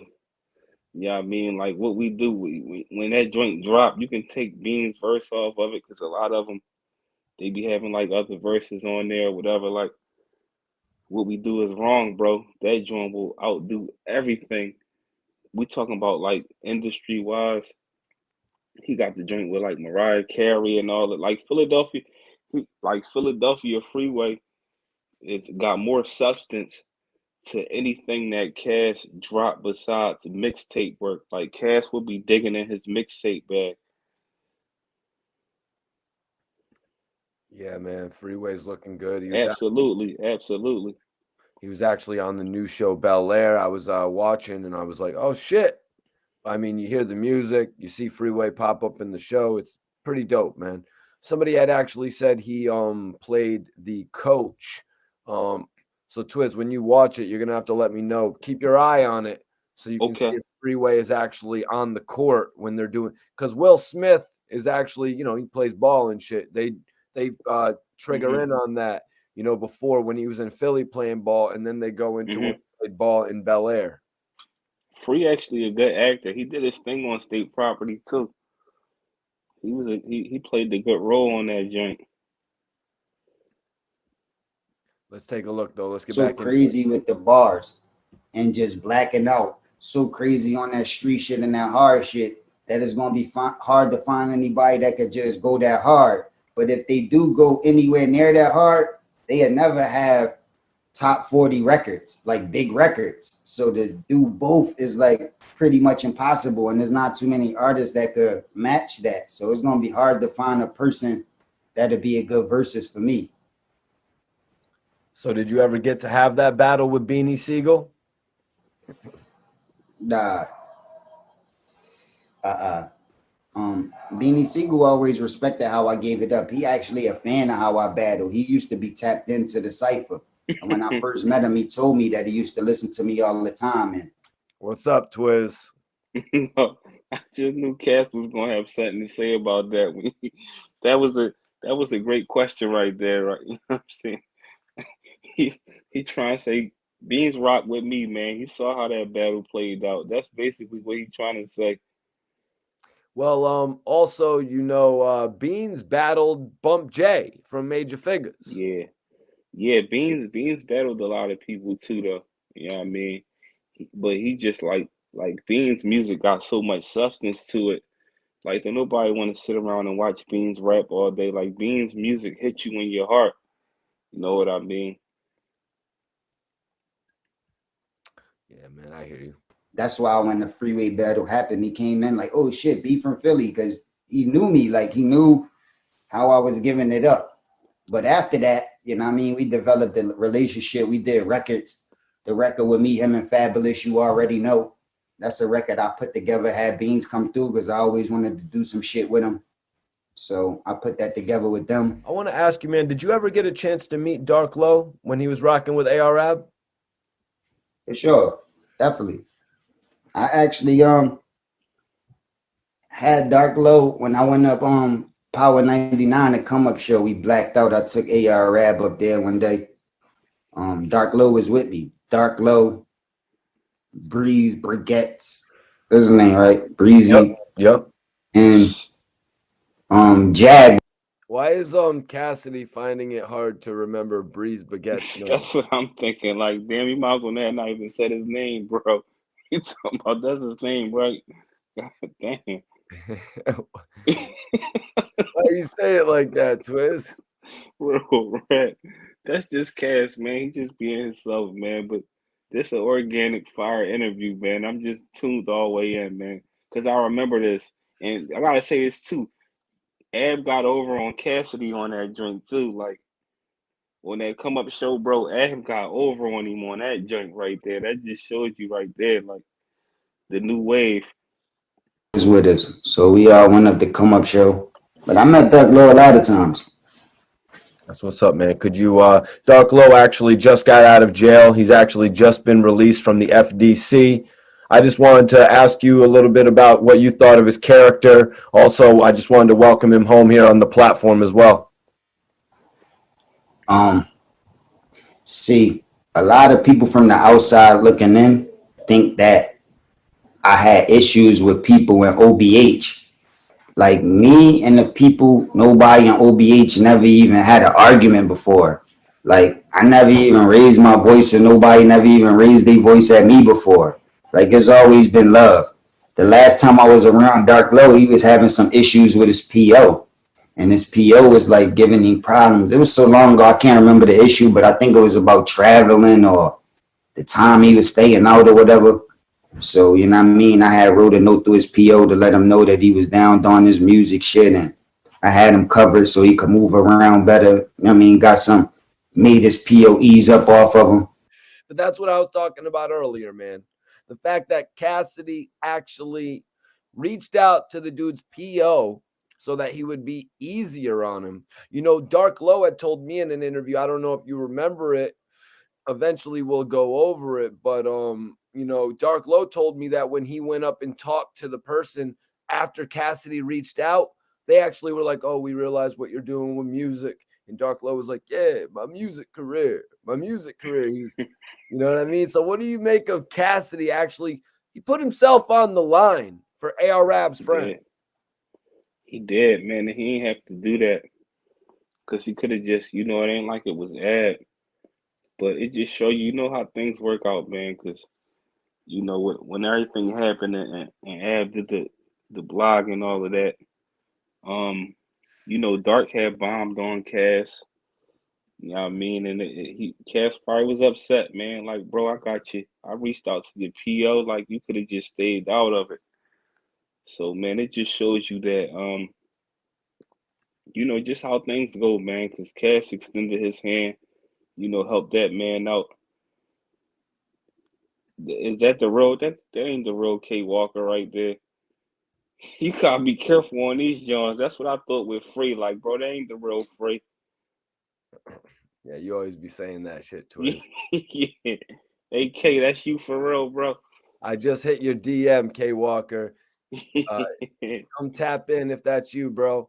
And just give your thoughts on the interview. That's what we're doing. We're doing a little watch along tonight, man.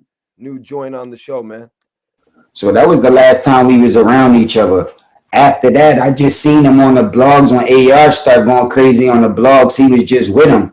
Like, you know what I'm saying? So we never had no communication after that. But the last time I seen him, it was all love. There was no real issues between us. You know what I mean? So let's be real on this, Twizz. You just said it a few seconds ago. AR Rab really got over on Cassidy on that one. Dark Lowe's there is freestyling with him. He's seeing Breeze Brigette's freestyling with him as well. So I asked Cassidy, like, yo, did you connect with Dark Low afterwards? Like, why do you think Cassidy didn't take on Dark Low as an artist? I mean, he done reached out to the PO and everything.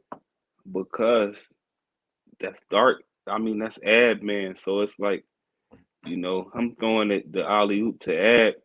It's like, you know what I'm saying? I'm throwing the alley oop to Ad. That was the, you know what I'm saying? That was enough right there. Like that, you can't really, now you're dealing with politics and all of that. It's like, you know what I mean? It's like you can't just try to pull and Dark wouldn't have did it without Ab approval anyway. Yeah, and Dark Low had started working his name when AR Rab got locked up. So I just don't get it. Like, why, instead of like making the general public wonder if there were issues with Low and Cassidy, why wouldn't Cassidy just go reach out to Low? Maybe Low wasn't actually as built up as far as he is now as an artist to where somebody would actually believe in him back then. It was a little bit different back then. If you remember, Dark Low was really still making believers out of everybody. Yeah, it was lit. And also Cass won't really reach out to artists like that. The most we seen him do was like with the battle rap stuff and all of that. But Cass the type of person where it's like y'all should be reaching out to me, if anything. You know what I mean? Everybody was a fan of Cass from Philly at one point. I would assume they did reach out to Cassidy, you know what I mean? But maybe also at that point, Dark Low was just trying to work with somebody else. They were overhyping the Drake shit prior to that, And somebody like Drake actually coming in to helping them would have been what OBH needed, or the Cash Money situation. You know what I mean? Facts. They wasn't too like they also had like features with like Telegang and all of them. So it's like, they had things lit, so they had a Yeah, lot going on. Low told me that Yo Gotti actually had him in the club as well. Facts. They was getting like, you know what I'm saying, like love from a lot of like legends, all types of artists. Master P and all of them was reaching out to them guys. So it's like, you know, it just happens, man. It's about time. And if they had a longer run, then it probably could have happened. So for you to actually bring Low up on the radio station with you, did Ab like approach you like, yo, this is my guy Dark Low, he actually raps too? How did that go about? Yeah, I knew them from. That's how I met him. I knew. Anybody ever asked Cassidy that question before, Twizz? Just be real. Has No, that's a anybody ever asked Cassidy that question no, before? that's a great question. I'm waiting to hear the answer. Yeah, that's why I do this shit, you guys. If anybody says, yo, why is Mikey T the movie star doing this shit? I'm doing it to give you all these answers, man. And I appreciate everybody tapping in on the watch along. Go ahead, share this on your Instagram feed, whether you put it in your story, if you're still on Twitter, Facebook as well. I know people have a lot of friends on Facebook. Let them know that we're on here talking about hip hop tonight. K Walker said he was that he was in the booth. He said he was in the booth, Twizz. But Twizz keeps it real, man. He's a Philly dude, man. So he don't believe it till he see it.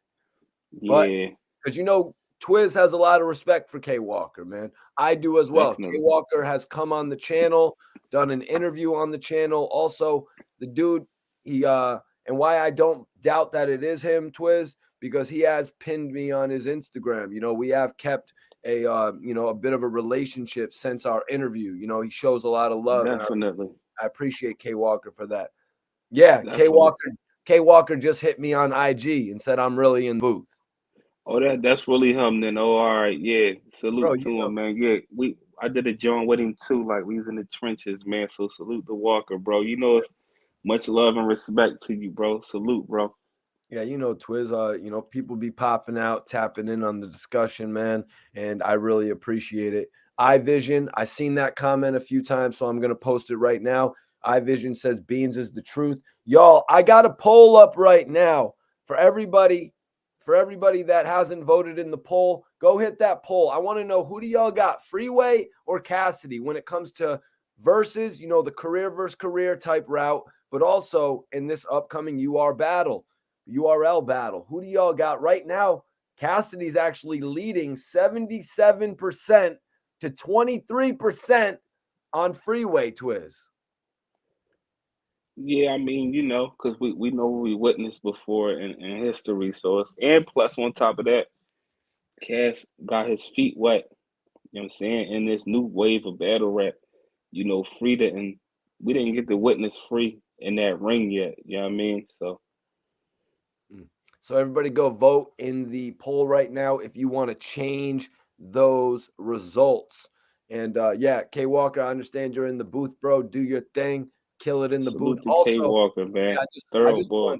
I just wanted to add in, K Walker and both Hollow the Don had told me about how dope of an artist that Easy the Block Captain was.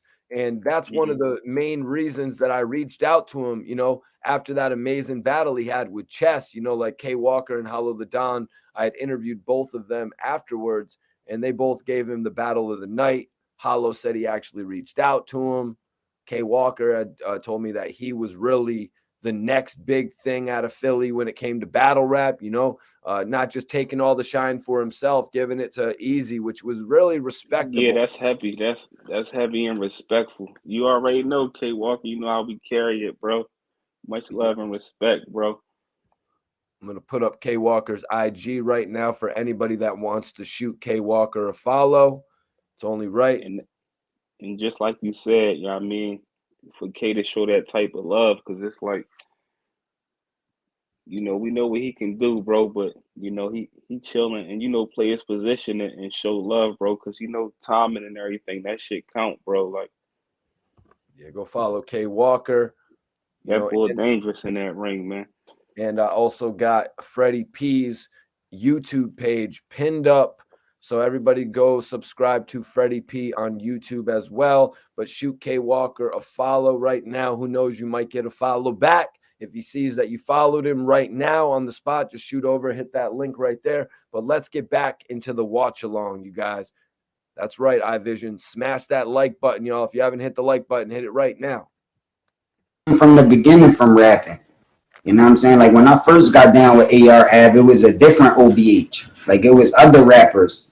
Like, you know what I mean? Like some of them niggas that I said told on me when we all caught the case, they was like rappers that was down with Ab. You know what I mean? So it was different. Oh, shit.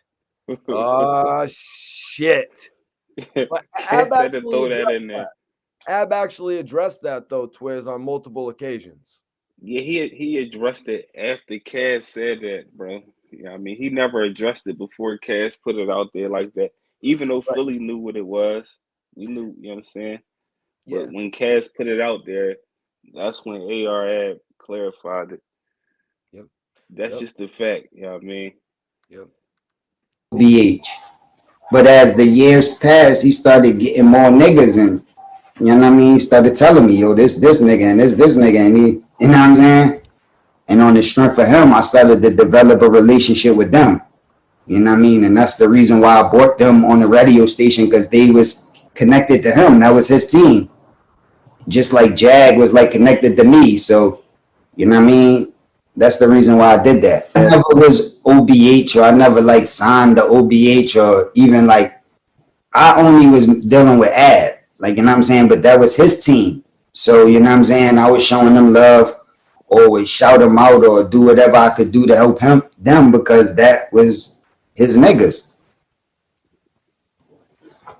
Thanks, man. Definitely appreciate that. Welcome home to Dark Low. Definitely a new story that many people probably haven't heard right there as well.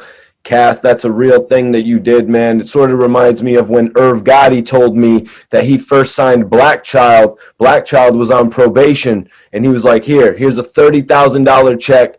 Take that back to your PO and let him know that you have a real job here. So that's commendable. You know what I mean? Giving Dark Low a platform like that so we could show that he was really about this music. Yeah, because I was on probation for the longest from dealing with that case, that situation, that shit I caught. So I know what it was like. But that's true. That's true. I wasn't even really thinking about that. So it actually goes a little bit deeper than, you know, this dude is actually, you know, caught up with the cops right now and I don't want to involve myself. It's a little bit deeper than that. Cassidy's like, damn, I done dealt with the same things and I realized how much it affected my career. If I can never knew that. Yeah. Well, I mean, you know, he was obviously, after that whole charge he caught, you know, getting out in 8 months, he was obviously hit with some heavy probation, Twizz. No, I thought he beat the case. I never knew that he had, like, you know what I'm saying, that like they hit him with like probation. I thought he completely had beat it. I never knew that. That's crazy. Let's see where he goes from here, man. I just wanted to stop it right there because that was some real shit. Through the grace of God, I was able to work it out with all of the POs I had and figure out a way to still move around and make it happen. But I know the pressure that be on you. So that's why, you know what I mean? There was no problem for me to do it. As soon as he asked me, I'm like, yo, I got you. And he was moving around doing the music shit with me. Like, you know what I'm saying? When I had him around, see, people get this confused too. A lot of the blogs they talk about street shit and shit they used to do in the street. That's when they was in the street. But when they was with me, we was doing this music shit. You know what I'm saying? So it wasn't like I was lying. That's what them niggas was around to do, music. Like, I wanted niggas to be even more creative and go even more harder. The harder you go, the more you gonna get from it. So my shit was always just work ethic, keep it pushing, like, need more of this shit. Like, you know what I'm saying? And that's the tip I was on. Everybody let you know that's how I always carried it, and still to this day. Anytime niggas call me, I got my book in front of me, clip full, just banging out beats, just constantly working, never stop. And once you get in that mode, you become unstoppable. Nobody can stop you because you so locked in and it ain't nothing that you could do. So even on the dry times or the down times, you're gonna be able to stay above water because you'll be consistent and constantly going in. You know, Poundside Pop has been making a lot of noise in Philly lately. For sure. Definitely making some noise. Did you ever get a chance to meet and interact with Poundside Pop? Nah, never. I never met him. Twizz, are you a Poundside Pop guy? No, that's the new generation. You know what I mean? Not no discredit or nothing.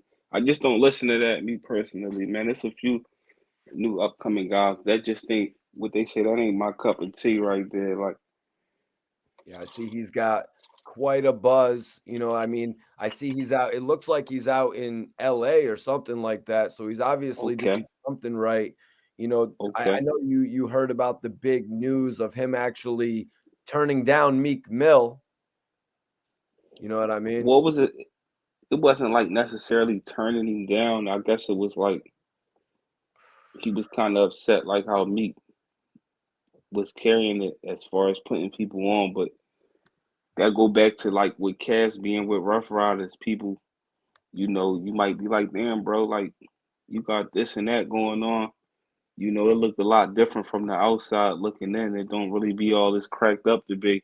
We just saw Meek going on a little rant where he talking about he ain't getting no money from, you know what I'm saying, his deal. So it's like, just because we see him on TV and he got the machines behind him, is he really in a position to really uplift another artist?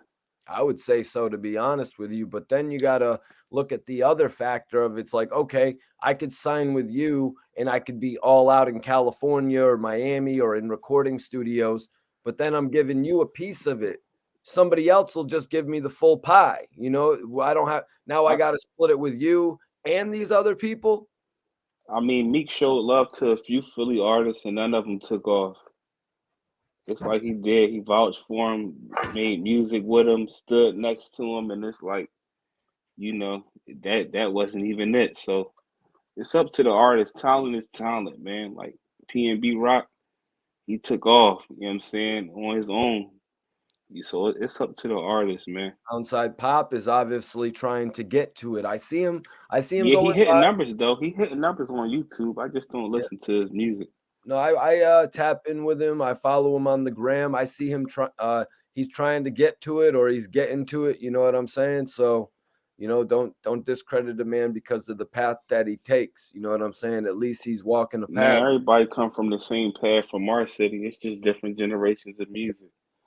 Yeah, you know, he's you know, maybe he's taking the Chief Keef route a little bit, you know what I mean? I don't know if he really is in Philly like that to this extent, you know, like, but if you get the opportunity to be in California, that's where you should be. You know what I mean? If you have an opportunity where work is coming in at all times, that's probably where you should be, man. Facts. I don't think so. I mean, you know, I met a lot of people in my life, but I don't think I ever met them. I don't believe I did. And they get on air like, nah, I met Cash. You came to my block when I was young. I said what's up to you. You don't remember? Like, I don't think I met him though. You know what I'm saying? Right. Yeah, that should be happening, Twizz, because you know it's like just as recently, you know, the Drink Champs interview with the Game where he spoke on meeting Easy E back in the day. You know what I mean? And Easy E might have given him a fire truck, is what the Game said. So, you know, Cassidy probably back in the day was taking pictures with a lot of people. He may have taken a picture with a young Poundside Pop who was a fan of Cassidy. That's why I was kind of asking that. But obviously, sometimes you don't remember every picture you take. Facts. That happen with regular people too, man. Person might remember you as something you did, and you can't even remember them offhand. Yeah. Interesting story though. I mean, you see that shit in more recent, like you've seen it in, you know, some shit.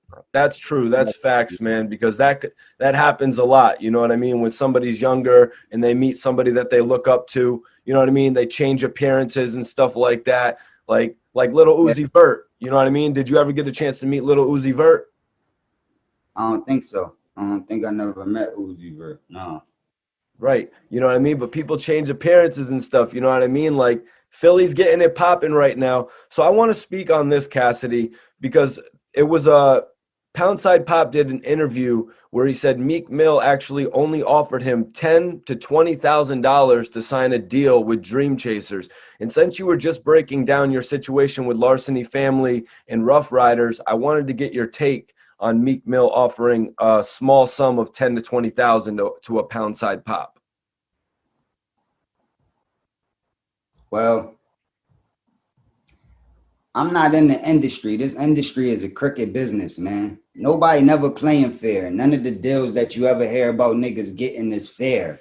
Like, it's always going to side towards the people that's cutting the checks. It's never going to be more on the side of the artist. That's how they set up the business to be. So I guess when you're an artist and you're trying to get in the business, you got to make a decision what you're doing it for. Is it for the culture, or is it just for a bag? Is it just for money? You know what I mean? And that'll help you make all the decisions that you need to make in the future. But if you in it for the bag, all of the time in business, whatever business you do, sometimes you might got to make sacrifices in the beginning to get the bag in the long run. And if you believe in yourself, sometimes you might got to do that. So I can't say what's the best decision. I don't even know what type of situation Meek was offering them or providing for him or ready to give him, or I don't even know what the situation was. But what I'm saying is sometimes don't just look at the money. You know what I mean? Sometimes opportunities is better than money. Sometimes people got a bunch of money and spending it every day trying to build connects and figure out how to get it done. And they got the money, but they just don't know what to do with the money. And people know that they don't know what to do, so they taking advantage, charging more, not really giving them nowhere to go. So they just blowing a lot of money. You know what I mean? So it ain't always about the money if you get the opportunity to be successful and shine and get lit, because now your brand is worth money. And if you figure out a way to capitalize off it, then you could be good. But every artist is not the same. Every artist don't know the same information, and every artist not trying to take the same grind. So I would have had to see the contract and to know the details to be able to elaborate more on that. But this is a business, and like what Popside did, if somebody offer you something that Popside? Yeah, I court that too. That's number Cass on his 2. old head joint right there. He said, what's his name? Popside? What is the Popside? Is that even a term that you've ever heard? No, he just messed up right there. Yeah, he just messed up. He meant Poundside Pop, obviously. But I mean, this is Cassidy we're talking about, you guys. Thanks. I mean, this is Cassidy we are talking about. A man who, you know, a peer of Nas, Snoop Dogg. You know what I'm saying? Like, this guy was really up there, you know, with the elite of hip hop. I feel like a couple things that happened to him in the industry is what took him away from being able to be one of the elite superstars in the game. Just my opinion. you don't like, you got the right to turn it down. You don't have to sign it. Nobody got a gun to your head like, yo, take this 10,000. If that's not what you feel like you worth, you feel like you worth more and you feel like you deserve a better situation, then turn it down and keep it moving and believe in yourself until the next situation come around. Because that's what I did plenty of times. Plenty of times I had to turn down deals, offers, opportunities that plenty of people were saying you should have took. Like when battle rap like started. I don't know, Twizz. I kind of took that advice a few times and it didn't really seem to work out for me. But this is interesting, man. I don't want to take away from this because he's about to get into this big deal. This huge deal that he signed for what? The rumor was $250,000 that he signed on for the battle, Twizz. Did you ever hear the rumors? Yeah, I heard about that $250,000, that joint right there. Like, that was heavy. Well, we're going to hear about it. Let's hear if Cassidy actually confirms that number right here. Okay. Getting a little more popular and started to get more money in it, they started offering me smaller amounts, 20,000 in the beginning. Then it went up to 40,000. Then it went to 50,000. Then it went to 75,000. And I'm turning these offers down. And I hear people like, yo, he should have took that. What is he doing? He's so stupid. Yo, you would never get this type of money. And because they just ain't understand the business. They didn't understand what I was worth. They just commenting off what they was used to until I came back and got 250,000. And then it looked like, you know what I'm saying? But if I would have took them lower numbers, I would have never been able to get to that number. You know what I'm saying? So these people just got to understand the business and what they worth and believe in yourself. And you don't got to take what niggas offer you. You know what I'm saying? So it is what it is. What's up, Cass, man? I appreciate you giving your perspective on that. But let me give y'all some, like, let me give you some, like a breakthrough story. Before me. A breakthrough story. Because that $250,000, the $250,000 joint wasn't actually a the $250,000 joint wasn't actually a breakthrough story. You know, that if we're about to get another breakthrough story, you guys, I can only imagine what it is right here. I can only imagine what it is right here, you guys. Let's get into this breakthrough story. Got his deal, and before Meek got on with Rick Ross and them, I offered Meek a deal, and he turned it down. You know what I'm saying? With the situation that I had with E1 at the time, you know what I'm saying? They was willing to give him an opportunity. Wasn't the best opportunity, but it still was a situation, and I offered it to him, and he felt like, you know what I mean, he wanted to do something else. So, you know what I mean? Sometimes it is good to accept deals, and sometimes it's good to turn them down. It just depends on what you see best for you. You know what I mean? In your brand. Yeah, do you think that would have opened up an opportunity for Meek to release his Flamer mixtape series on E1? I'm not sure around the time limit. I think it was after he probably released some of them. Right. But We're just trying to give him a bigger platform. yeah, for sure. Like, yeah, I was bringing them out to New York and bringing them to shows and just letting a lot of people know about them. And you know what I mean? And when I was doing that, the people that I was down with was saying, like, if you wanted to sign him and bring him on under you, we'll give him an opportunity, like, because he buzzing. So I let him know that. You know what I mean? And that's how it goes sometimes, though. You know, you don't have to take deals if you don't want to take them. So if it wasn't enough money or it wasn't what you expected, you can turn it down. Or you could just counter offer. Like, you know what I mean? You can have your peoples write up something different and hand it back and see if they accept it or not. So I want to ask you about Gillie Da Kid. Did you two ever have a relationship being?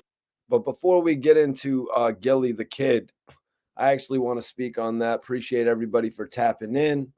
We got about 100 people in here. Let's share this video. Let's share this video. We're about to get into the Gillie Da Kid conversation. Now, Cassidy just actually touched on the deal that he offered Meek Mill before Rick Ross. So he said it was with E1. He said it wasn't as good of a deal. Did you catch all that, Twizz? Yeah, I caught it. I still had my headphones and I just had to step out for a second. No worries. So what did you think about all that, man? He offered him a deal before Rick Ross. It was good that he offered it. I think Meek probably made out better in his favor though for not taking the deal with Cass. So yeah, man, that's just to clarify for everybody out there. I mean, Twizz, I mean, did you ever think like, okay, Cassidy didn't try to give Meek Mill an opportunity? Because Cassidy clearly did. For anybody thinking that, like, that there was any hate there, you know what I mean? That there was any jealousy there. This man tried to get him a deal, Twizz. Yeah, couldn't be no hate or jealousy because Cass was showing love to Meek when Meek was still a bloodhound. Back when Meek had the strap on his ankle and he pulled up to his crib and they was in there rapping, that was a major cosign from getting the cosign from Cass that damn time. Cass wasn't cosigning your average DVD rapper back then, you know what I'm saying? So to have that cosign right there, that was heavy. Yeah, man, I hear you, Twizz. And for everybody just tuning in, we got a poll going on right now. I want to know, who do you think would win in a versus? Who do you think would win in a battle? Cassidy or Freeway? Let us know, you guys. We appreciate everybody for tapping in, man. But now we're going to get into some serious shit here. we're going to get into some serious shit because Cassidy is actually going to be speaking on Gillie Da Kid. Let's get into it. I appreciate everybody for tapping in. In that you were both from Philly? What you mean as far as relationship? Like we knew each other. I knew Gilly before I had a deal. Like I was running around battling even back in the day. So like Dutchy man, he wanted me to be in the figures. Like he came to me and wanted me to be in the figures. And he was in another group, like, you know what I'm saying? And he wanted me to be in that group too. So it was times when like me and Nina Ross, like we went down in the house with all of the figures and it was just me and her. She wasn't my team, but we was rocking with each other at the time. And we went there giving it up, was like giving it up to the figure. So, and plus we from around the same, pretty much the same way. Like, you know what I'm saying? I grew up at 17th and Erie. So they like. Appreciate everybody for tapping in. We just hit 100 live people. For everybody wondering, this is Mikey T, the movie star, and SV Twizz. We're doing an exclusive watch along for my interview with with Cassidy tonight. Twizz, any comment on that area that Cassidy was just talking about? 17th and Erie, he said. Yeah, he talking about north, like that's like, you know what I'm saying? That's like a couple blocks over from Ave. You know what I mean? Ave on Allegheny side, he on Erie Ave side, so. Word. Too far away, so we was around the same hood. So I knew all of them. Like, you know what I'm saying? Ab Lava used to come and pick me up in this truck. Them niggas is older than me. So and obviously this is the same area as the major figures. Yeah, the figures like Gil and them, they on the other side of Broad Street.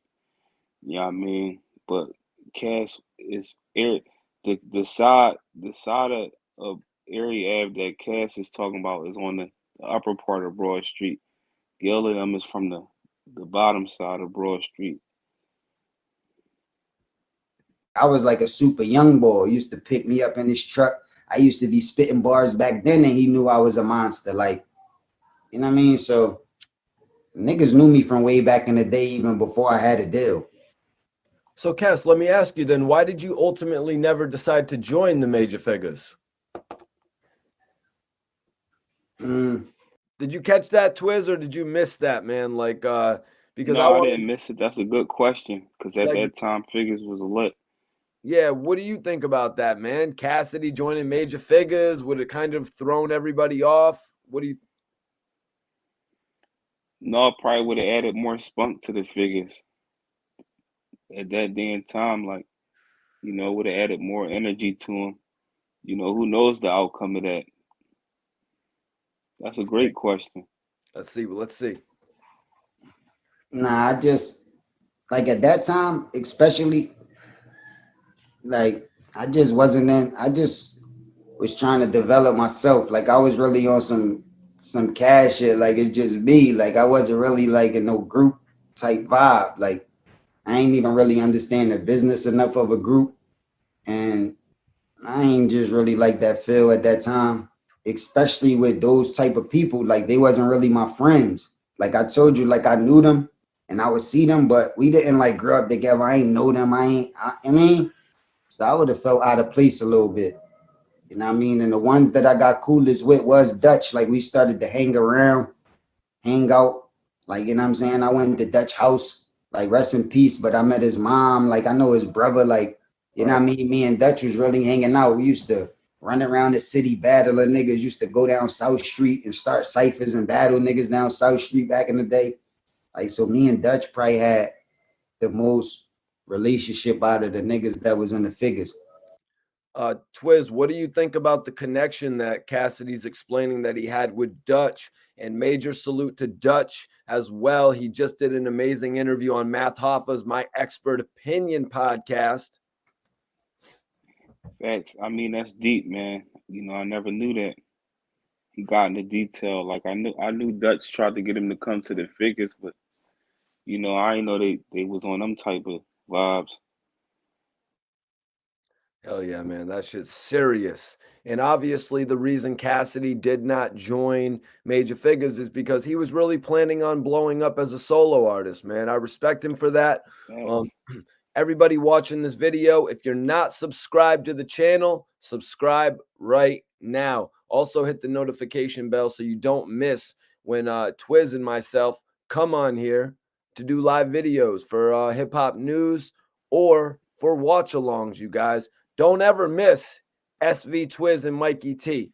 That's like back in the day. You know what I mean? Missing your favorite TV show that night, and you wake up the next day and you're like, I missed my favorite. So mad. You know what I mean? It's like that type of Real shit rap. when you miss Mikey T and Twizz. Missing this like missing SmackDown back in the day. You know what I mean? You Yep. know what I'm saying? Y'all gotta tune in, man. I think you mean Monday Night Raw though, Twizz. I don't think too many people were. SmackDown was my shot back then. Oh, that was. I don't think too many people were really concerned about missing SmackDown back in the day. I think it was Monday Night Raw because SmackDown was pre-taped back in the day, I believe.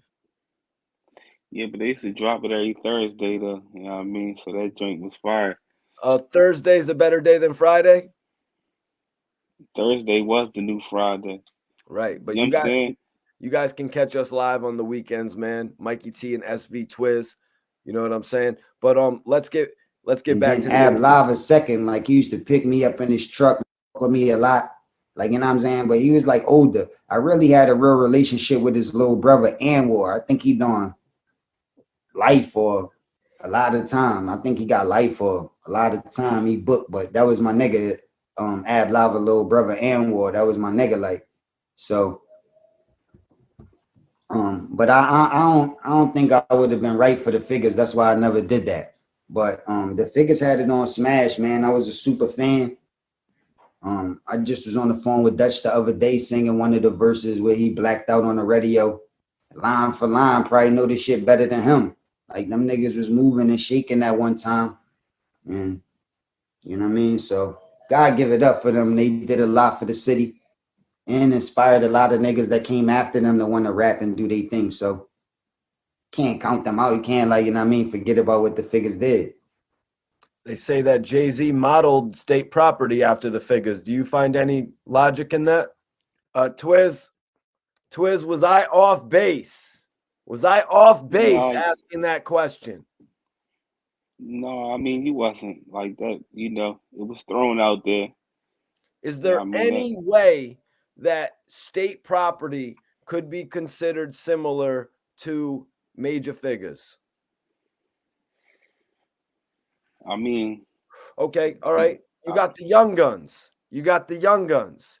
You got Dutch and Spade. They would both go on to become a duo that would sign to a label. The Young Guns were a duo. You got Gilly. true. You got Beans, the figureheads.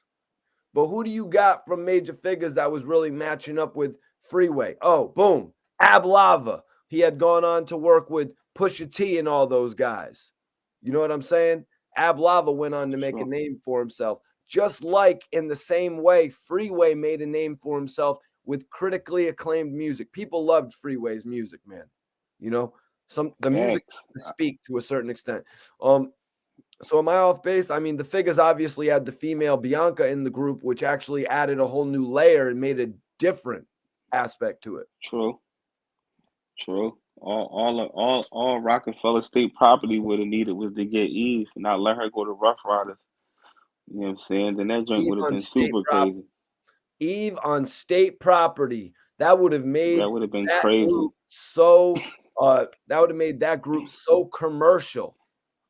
Real rap. That joint would have been crazy, crazy. Like State property was doing a lot of dope work. Like they were working with Old Dirty it Bastard, was. man. They had just like, Facts. Dame Dash opened so many doors for them, kind of, Twizz. Not kind of. Facts, man. Facts. Like it was great, man, to put them in that position, bro. It's like, you know, it was a legendary situation, bro. Yeah, man. Definitely legendary.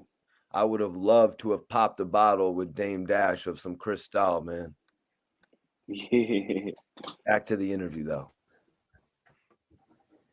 I'm pretty sure, man. That's what these industry dudes do. They model stuff after other stuff. I mean, that's what every artist do. You know what I mean? It's a real artist does that, but it's like undetectable. Like, you know what I'm saying? When you could take something, you could thieve something, but it's undetectable, you know what I mean? Then you a real artist. So that's what niggas been doing forever. So they probably felt some type of vibe of how them Philly niggas was carrying it and wanted to create a similar type of energy. You know what I mean? But it's only right. It was winning, so why not? And then you see state property won again. And so it wasn't a Right. bad move. I mean, it is what it is. And that goes back into what you were saying earlier about Jay-Z wanting state property to be the forefront of Philly. But honestly, at that point, you had become the face of Philly. So you sort of sidetracked his plan. Yo, we got to talk about that, man. We got to talk about that, because not only was Cassidy actually yelling in Jay-Z's face or they were arguing, whatever it was, Jay-Z was side talking him, making him seem like a young bull. You know what I mean? But and then Cassidy shows him up there.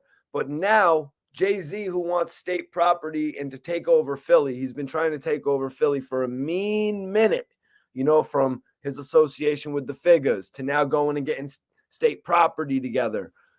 Now Cassidy has thrown another monkey wrench in the next portion of Jay and Dame's plan, bro, because he came out with Hotel, and now it's not a group, it's a solo artist that's taken over the forefront of Philly, man. It was fire, you know what I'm saying? He got him, man.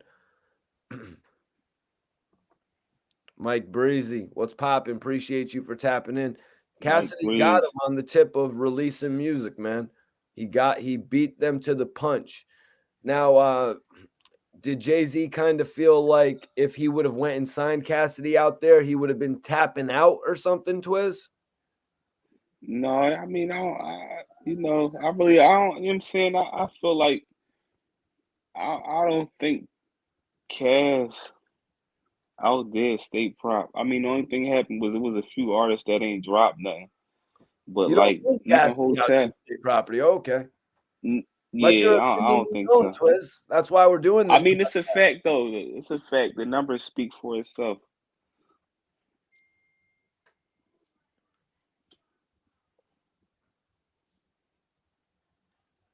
Nah, we still live.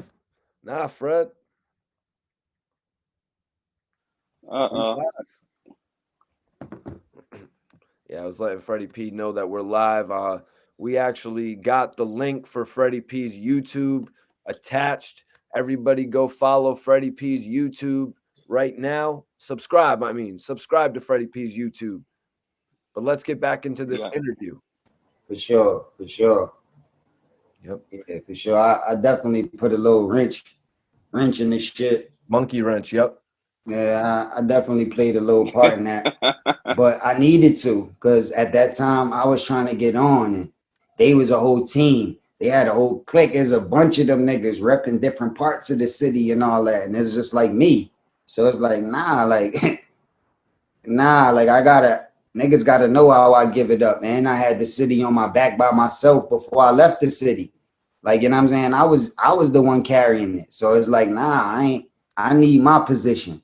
And I ain't had nothing against freeing them. It's not like I had a plot to battle them. That's not what I wanted to do. It was Jay-Z that did that. He was the one popping shit and set that up like that. So it's like, you know what I mean? I ain't really want to battle them like from my city, like the city going at each other. But the way Jay-Z was talking shit, and then when they seen me and the way they was coming in there, like they ain't give a fuck, like they was riding with their team.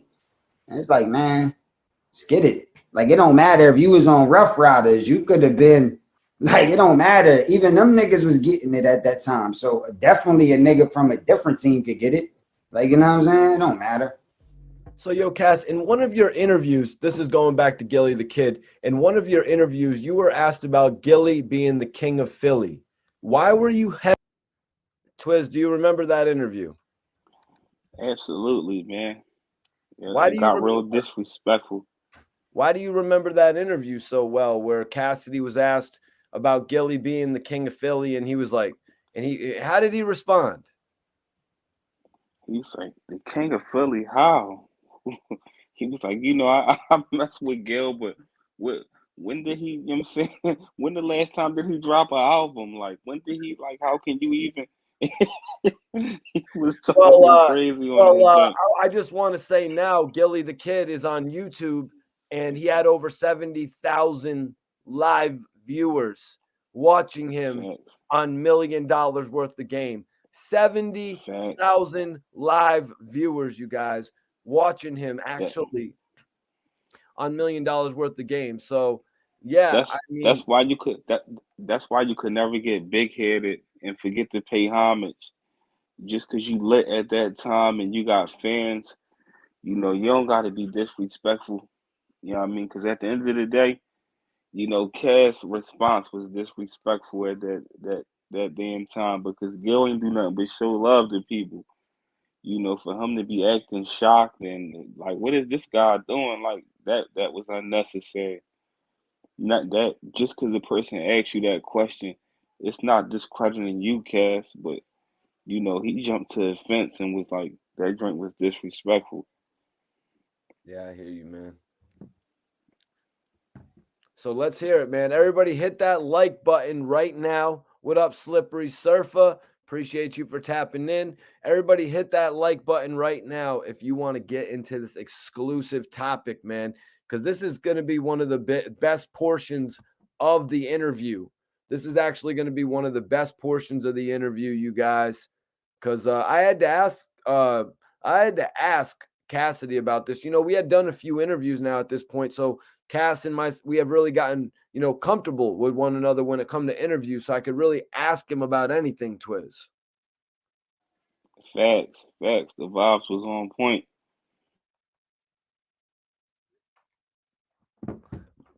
But yeah, yo, I just hit Freddie P up, let him know that we're showing him some love on the channel. I want everybody to actually subscribe to Freddie P if you haven't already. But let's get back into it, man. I know everybody's ready for this shit. Hit that like button right now, everybody. Hit that like button. Hesitant at that point in giving him the crown. Oh, that's how I phrased it. Twizz. I was kind of like, why were you hesitant of giving Gilly the crown at that point? And the look on his face after you asked that question was the look on his face when he answered that question back then. He just was like, hold up.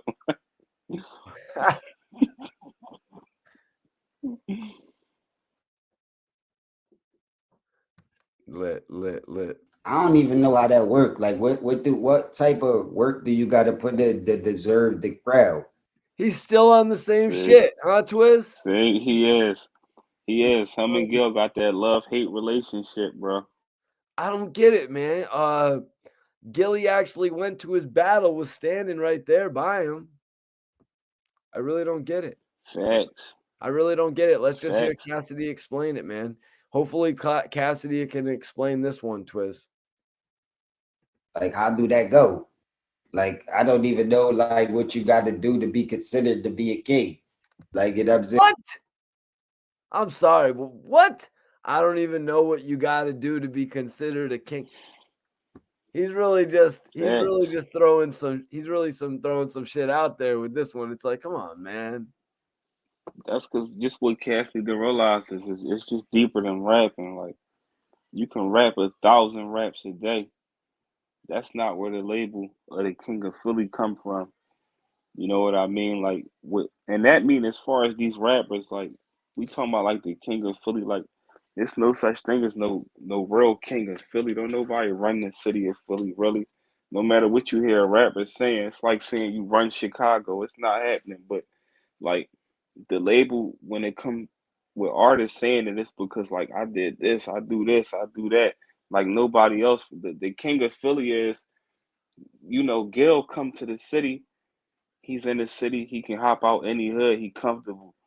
Gil's handing out turkeys. He's doing this. He doing that. You know what I'm saying? So that's what it boiled down to. Like, as great of a rapper as Cass is, we never known Cass for none of that. We never known him giving back to the city. Not to discredit the man or nothing, but it's a fact. That's why Gil talk how he do, and he got the right to do that. You know what I mean? When you putting people in position, you helping families and you doing things like that, that's where the title of the King of Philly come from, man. It don't mean you the best rapper from Philly. You know what I mean? It's a lot with that. Hell yeah, man. Definitely. And that's why I asked that question. You know what I mean? That's why I paused the video to get that response. That's why we're doing this watch along, you guys. You know what I mean? Twizz and myself, we are both producers of content. And that's why we're Facts. giving you this type of look. This is sort of like back in the day when you would get the DVD. It was after VHS. You'd get the DVD, there'd be some extra content. You could hear what the actor, the director, the producer, the writer was saying about the movie. That's kind of what this is, Twizz. Facts. Yeah. So everybody follow SV Twizz. I hope you just got a little bit of a gauge of what my co-host can do, man. He carries it. He carries this shit, man. He put the Facts. We weight on keep his shoulders. facts. We're all uncut. Yeah, I don't really know. That's why I said I run Philly. I ain't trying to be the damn king, but that damn thing could get pulled like a hamstring on innocent man. Okay. All right. So somebody in the chat had said earlier, Twizz, this is a good time to bring this up. Somebody in the chat said, why didn't Cassidy destroy Gilly on a diss track? Sort of like he came out with the Meek diss tracks, you know what I mean? And just bombed the hell out of him. You know what I mean? He bombs all these guys he battles. Is that the diss right there on Innocent Man, which was the second single from Bars that was directed at Gillie Da Kid? I mean, if you want to make it like that, it wasn't directly enough. Gil ain't got to rap to disrespect you. He'd do a blog and humiliate you just from talking. Like, we seen it happen plenty of times. So you can't just do a rap about Gil and think he gonna write a rap back about you. Right. True. We all saw what Gilly did. Gilly, as you were saying, was that around the time, tell me, Twizz, when Gilly went to Cassidy's hood or his area, his block, was that around the time that he was doing the Marijuana High DVD, or was that prior? Was Yeah, it? that was all around the time. Marijuana High probably came like a little after that, but that was all like the same within the same like year or two. Okay. That was all around that time span. Yeah. So yeah, man. Cassidy said, I run. What did he say on that bar? Do you remember the bar, Twizz, or do you want me to rewind it back real quick? I don't remember the bar, but he was like, I ain't the king, but I run Philly or whatever. He said something like that. I'll pull the John out or something. Like a hamstring. Yeah. I don't even know what the requirements is to be a king of somewhere, man. Like niggas need to really focus on what's important. I'm just gonna be real right here, Twizz. Has Cassidy never heard of T.I. calling himself the king of the South? Has he never heard of Facts. like how they called B.I.G. the king of New York? Has he never Facts. heard of these things? Facts. I mean that just it come with that, man. It's like that's not even nothing to really get offended about, man. Like, you know, the people speak for you. Yeah, I mean you don't gotta really Cassie be getting a little too personal with these type of topics like the king of like that stuff shouldn't even bother him. Well, I'm gonna be honest, Twiz. Because I got to look at things from both sides of the fence. I don't think Cassidy would have ever brought Gilly the Kid up for this beef to be considered. If he wasn't asked about Gilly the Kid, I don't think Cassidy would have ever went on the internet while he was working on his career and dissed Gilly the Kid. I don't think he would have ever put a record together dissing Gilly. I don't think that would have happened unless he was asked in an interview and then it was mistaken. True. But I just feel like with somebody like Cass, I feel like he shouldn't hesitate to give homage. Like Cass don't really give too much homage, especially the people from Philly that was like before him. I noticed like he don't give people too much credit, but he expect to get the most credit in the world. Like how you expect the younger generations to give you the respect if you're not even being a lead by example and saluting the ones before you, just from the era that Cass came from, bro. It's like, so what you dish out is what you receive, man. niggas, like, not just the person that's saying they the king, but us, period, the culture. We don't own enough property. Like, you know what I'm saying? We don't even really own these neighborhoods in these cities that we claiming. Like, you know what I'm saying? What we claiming the king of, like, we don't even own enough of that place. We don't even got enough say so politically. Like, if we owned enough of it, then what happens there, as far as everything, as far as how the police it, as far as how everything go, we would have a big say so. But we don't got no real say so. So how can you really be the king of something? Like, you know what I'm saying? So that's probably why I ain't know how to really answer that question, because I don't even know the requirements. But I'm not trying to be the king. So if he want to say he the king, that's cool with me. Like, only time I would have an issue if I felt like. Did he say that back then, Twizz? Did he say back then if he wants to be the king, that's cool with me? No, he ain't say that, or he ain't say nothing about owning this or owning that. That don't got nothing to do with that. When, like I said, when you saying you the king, you don't say you not saying like you really own the whole city. It's just like you the top guy, you the face of it. You know what I'm saying? There's people that Gil know that got higher status than him, but they not known to the world. You know what I'm saying? So it's like that's just what it is, bro. It's like we talking about music and it's like Vok got a joint where he talk about like my hands it's a song called Hands, and he talk about like people that like I can hook you up with this person can hook you up with these three people. That's what it's about. And that's what Gil known for doing.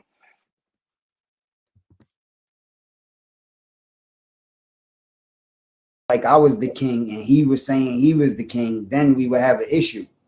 But I don't want to be the king, so let him rock with it. Unless somebody else want to be the king and got an issue, then they could go through it. But I don't give if he say he the king or not. He definitely did put in work. Like I said, Figures had it on Smash before I even started rapping and getting on, like doing my thing. So I guess for that reason, as far as the time period that he did his thing, and you said that Jay-Z modeled state property after him, which was a bunch of other people that came from Philly. So in that aspect, he might look at it like, all right, who knows why he say that? I ain't never talked to him about it, but it's cool with me. I don't got no issue with that shit. Well, you know, King of New York, King of the South. You know what I mean? I don't know, man. I don't want them titles. I don't want to be the king. I don't want to be the top goon. I don't want to be none of that. When I rap, I want to be the best. Bars, I'm the GOAT. I'm the greatest with this rap shit. That's Wow, Twizz, he actually does know the monikers though. So obviously, I mean, he said the top goon, or do you think that he just knows that one because Ab would always say it around him? That's what he doing. He throwing shots at Ab and Gil on that joint right there. That's how I take it. What? What? You're saying that's a shot, Twizz? It is. Who else said something about Top Goon? Like that's Gil. I mean, that's Ab all day. And you know, Ab also said the king of Philly. So he like, I ain't the king of Philly, Top Goon. I don't want none of that. Like, you know what I'm saying? So that's like, you know what I mean? No, I He think getting he's just saying. retaliation from that ARAB blog back in the day. I think he's just saying he doesn't want to be the top goon, Twizz. Why use that? Who else used that type of, you know what I'm saying? Ab, obviously. I'm just saying, obviously, he knows the damn title. So it's like, he's all like, who wants to be the king of Philly? It's like, why, man? Because people got the king of the South. They got the king of, they say the king of Houston, the king of But freestyles, you know? but like Cass has always when he came out, like you got all right, so Gil called himself the king of Philly. He been doing this for years. Ab Top Goon. I known Cass for saying he was the punchline champion. Like nobody disputed that. He the punchline champion. The punchline champion. I think Lloyd Banks, Yeah. punchline king sounds a little bit No, no. Cassidy always said, I'm the punchline champion. I'm talking about like as far as saying it himself, right, Cass was always like, I'm the right. punchline champion. But I'm saying punchline king is a better moniker. You saying the punchline champion? Because I'm about to put it in a poll, Twizz. Are you going with the punchline champion over the punchline king? So that's what Banks called himself, the punchline king. Yeah, the PLK. Oh shoot, you know what I'm saying? I listen to Banks a little bit here and there, but I know Cassidy. Like Cassidy hotter than Banks when it come to that like punchlines though. Like Punchline nobody got better champion? punchlines than Cass. Really? They call him the punchline champion? He called himself that. He brought that out. Okay. All right. Let's get back into the interview. I'm gonna bring that up in a poll, Twiz. All What right, I cool. claim. Nobody can claim that they better than me with this shit. In no city. I don't give if you from my city or no city. So that's what I rep. All them other titles, I don't give a about that. So, yo, one thing I will say is that Gilly does support you when it came to these battles. So I want to ask, how did you and Gilly put everything to the side? He was actually supporting you during one of your last battles right on stage with you. Me and Gil, we never had no issues, man. Like all that shit Gil was doing on, me and Gil never even argued before. Like I don't know what niggas be making this shit up and be making like creating this energy. I mean, niggas might be feeling some type of way about how I carry it. Hold up 1 second, man. He just said that me and Gilly have never argued before. Now, Gilly had made a whole T-shirt, Twiz, that would said, "Don't make me give you that energy" or something like that. Now, Gilly did a whole segment on the $1 million worth of game podcast where he was flipping out. So that doesn't Hmm. technically mean he was arguing with Cassidy, though, Twiz. Cassidy Yeah, said they, he argued. yeah, they never argued. Like he mean like face to face. So he probably just saying like out of all the stuff that happened when they meet face to face or when they talk to each other, it's not that type of energy. That's why I said they got like a love-hate relationship, man. And it just all stemmed back like probably from the original, disagreement that they had from that interview that Cass did. So, guys, I got the poll up right now, Twiz. I see it here. The Punchline champion. So we got it. The poll. I want to know. We got 109 people in here right now. I appreciate you guys for tapping in on the watch along for Cassidy, my interview with Cassidy. But I want you to vote. Who is better, the Punchline King, Lloyd Banks, or the Punchline champion, Cassidy? So when we say who better, what you mean, music wise, or are we talking about punchlines? Because if we talking about punchlines, that's why I will go with Cassidy, like Cassidy and Banks battling face to face punchlines. I will go with Cassidy, but I Okay. like Banks' music better than Cassidy's. Grandson, yo, vote in the chat. Everybody vote in the poll right now. We want your thoughts. Twiz just broke down what the concept of the poll is a little bit. You know what I mean? So y'all can go vote in it right now. I did an interview with Easy the Block Captain. He said Hmm. if Lloyd Banks were to actually get into battle rap, he would more than likely go against somebody along the lines of Cassidy. Twiz. Yeah, that's a fact. That's a factor. Yeah. Hey, man, it just so happens that the city you are from has probably the most sought after battle rapper right now. Facts. Yeah. All right, let's see where this interview goes from here. Appreciate everybody for tapping in. Go ahead, hit that like button, subscribe to the channel if you have not subscribed. Twiz and myself are always doing news updates on the most current hip hop news, watch alongs of past interviews, all different types of shit, man. Subscribe to the channel if you haven't already. Hit that notification bell so you never miss us on here live. And if I put the shoes on the other foot, if I was them, I would probably feel some type of way about how I talk.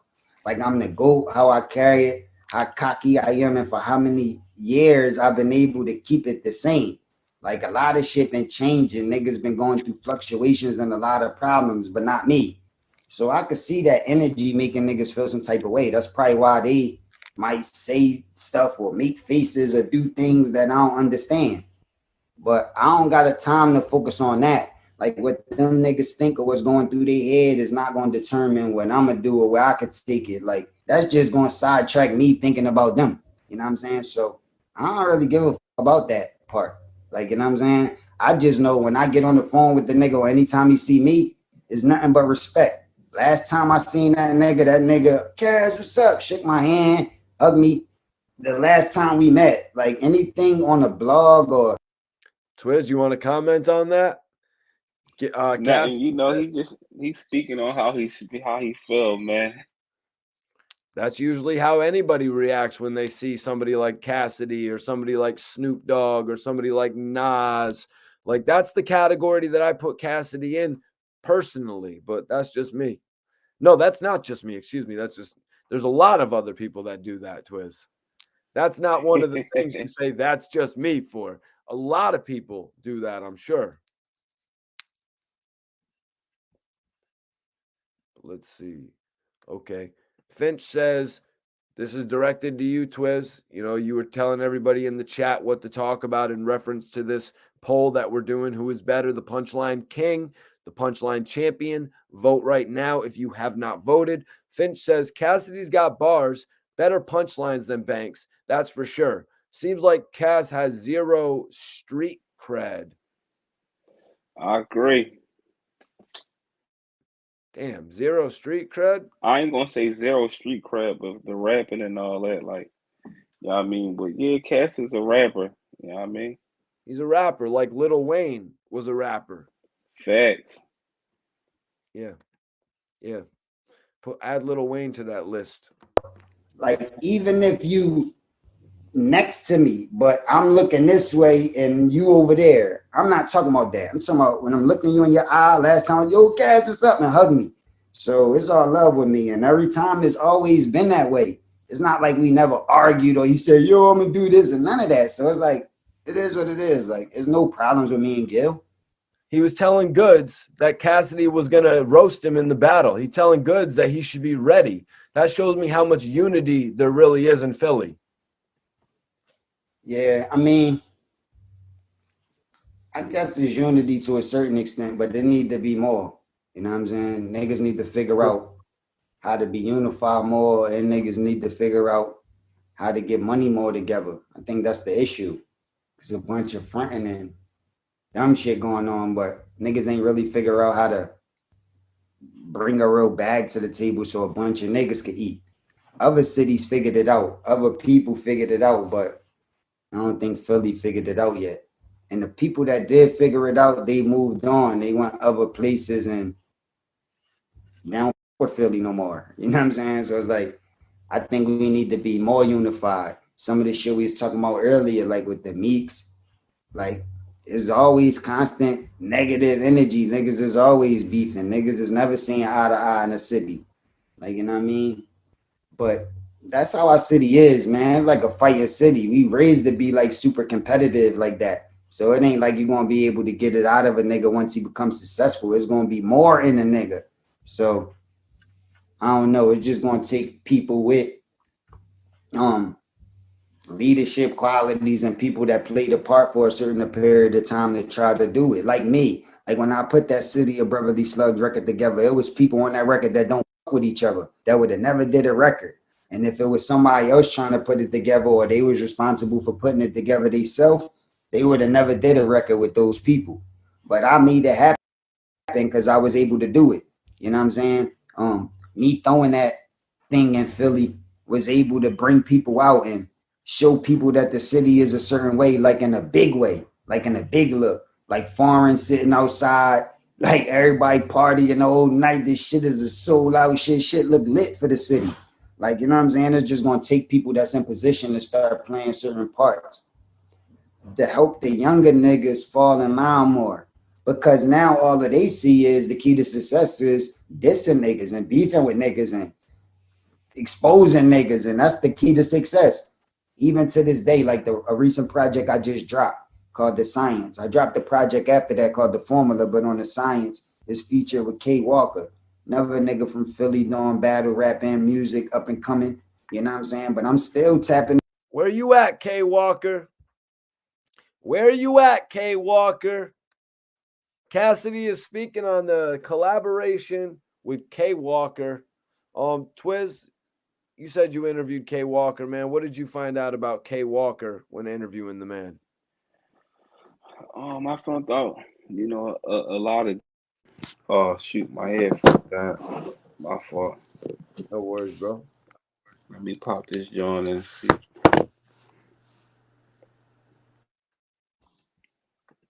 Can you hear me? Yeah, we can hear you, Twizz. All right, cool. Yeah, actually, I mean, I found out a lot about him as far as like, him getting into like battle rapping and stuff like that. And I also asked him, we was talking about like we got into the battle rap heavy, and I was asking him, questions like, bro, like if you could pull up five rappers from the city of Philly, who would they be? And his answer was interesting, man. But most importantly, like Kate Walker was doing a lot before the world knew who he was. Like, he was a young kid and really, you know, um, like rapping and they shot like a movie and all of that, the South Philly movie, and he was just shooting it day by day. It was like no script. They just pulling it out and connecting things. So he really was always like a workaholic and stuff like that. But he also spoke on like the relationship with Cass, because this is when he did like the Get Your Freak On remix and all of that, where he had Cass on that joint. Because like out Philly, we got Power 99, and they had Kate Walker like spinning on the radio like every night on that joint. Yeah, I mean, and he did the feature with Cass and all of that. And shout out to Dev too. I mean, Dev is I'm saying, a close friend of Kate Walker. He also was touching up on it, like, I mean. And he do a lot of things behind scenes, like, what I mean, like meetings with like met up with like Styles P and certain rappers like that. A lot of stuff that he don't put up on there. But his he got a great work ethic. I just feel like, a lot of things he do get overlooked, you know what I mean? Because he definitely talented and he a workaholic, but you know, our city, they want to wait till you on the big screens to give you your flowers half the time, bro. Like, you know what I Yeah. mean, because before it was easy, it was K Walker, man. Truthfully, like, you know what I mean, as far as like the city and one of the lit battle rappers that you know people were scared to battle, man. So salute to him, man. Hell yeah, man. Hell yeah. Let's get back into this. To the city, reaching out, doing shit with niggas to keep it moving, like, you know what I'm saying? And I'm never gonna stop. Just did some shit with Brizzy on the beats. He on my new album. He did the Rule the World track. You know what I mean? Crazy producer from the city, up and coming, shutting shit down. Like, you know what I mean? So I'm still trying to tap in and work with the city and work with niggas. Like, you know what I'm saying? My graphic designer from the city, from Philly, Danny, like putting niggas on, just trying to, you know what I mean, constantly tap in with the city and bring niggas together any way that I can. You know what I mean? Yeah, I just seen you and Cicero in the same video. I was kind of shocked. Yeah, for sure. I was What kind of video? Hold on, what video? It was it was a video that was after one of the rap battles. You know, when you was doing an interview and Cicero had walked up. I was Yeah. really shocked to see you guys together. It seemed like you guys had issues, but maybe it was just really a music thing. Of course, Cassidy had to put me on the spot there. But I had actually interviewed Cicero a couple times back in the day. So I was really always been following Cicero for sure. And major salute to Cicero for actually posting this interview on his page, man. Everybody subscribe to the channel if you haven't subscribed yet, and make sure you hit the notification bell so you never miss us live. You know, I raised sis, bro.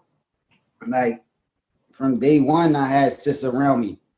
Him and this nigga named Tanner Black, they used to be like in a little group.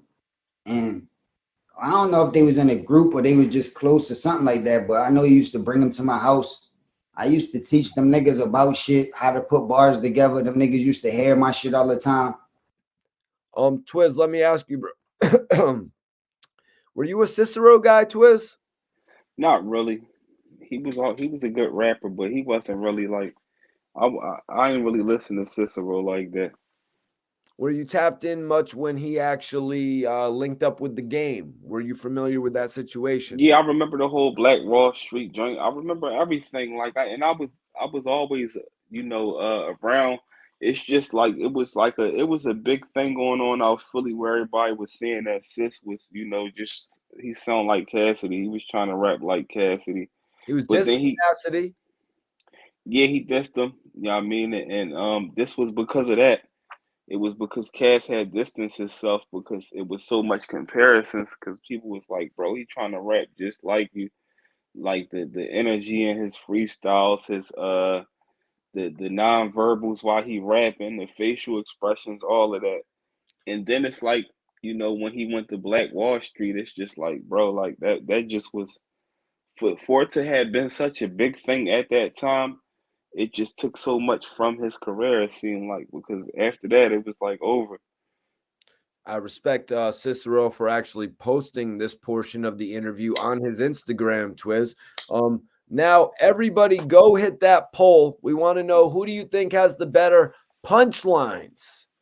Who's better when it comes to punchlines? Is it Lloyd Banks or is it Cassidy? But of course, if you're just going to vote on them based on who your favorite between the two is, it is what it is. But if you want to particularly base it on punchlines, that's why I added in both of their names. The Punchline King, the PLK, and the Punchline Champion. Do they call him the PLC?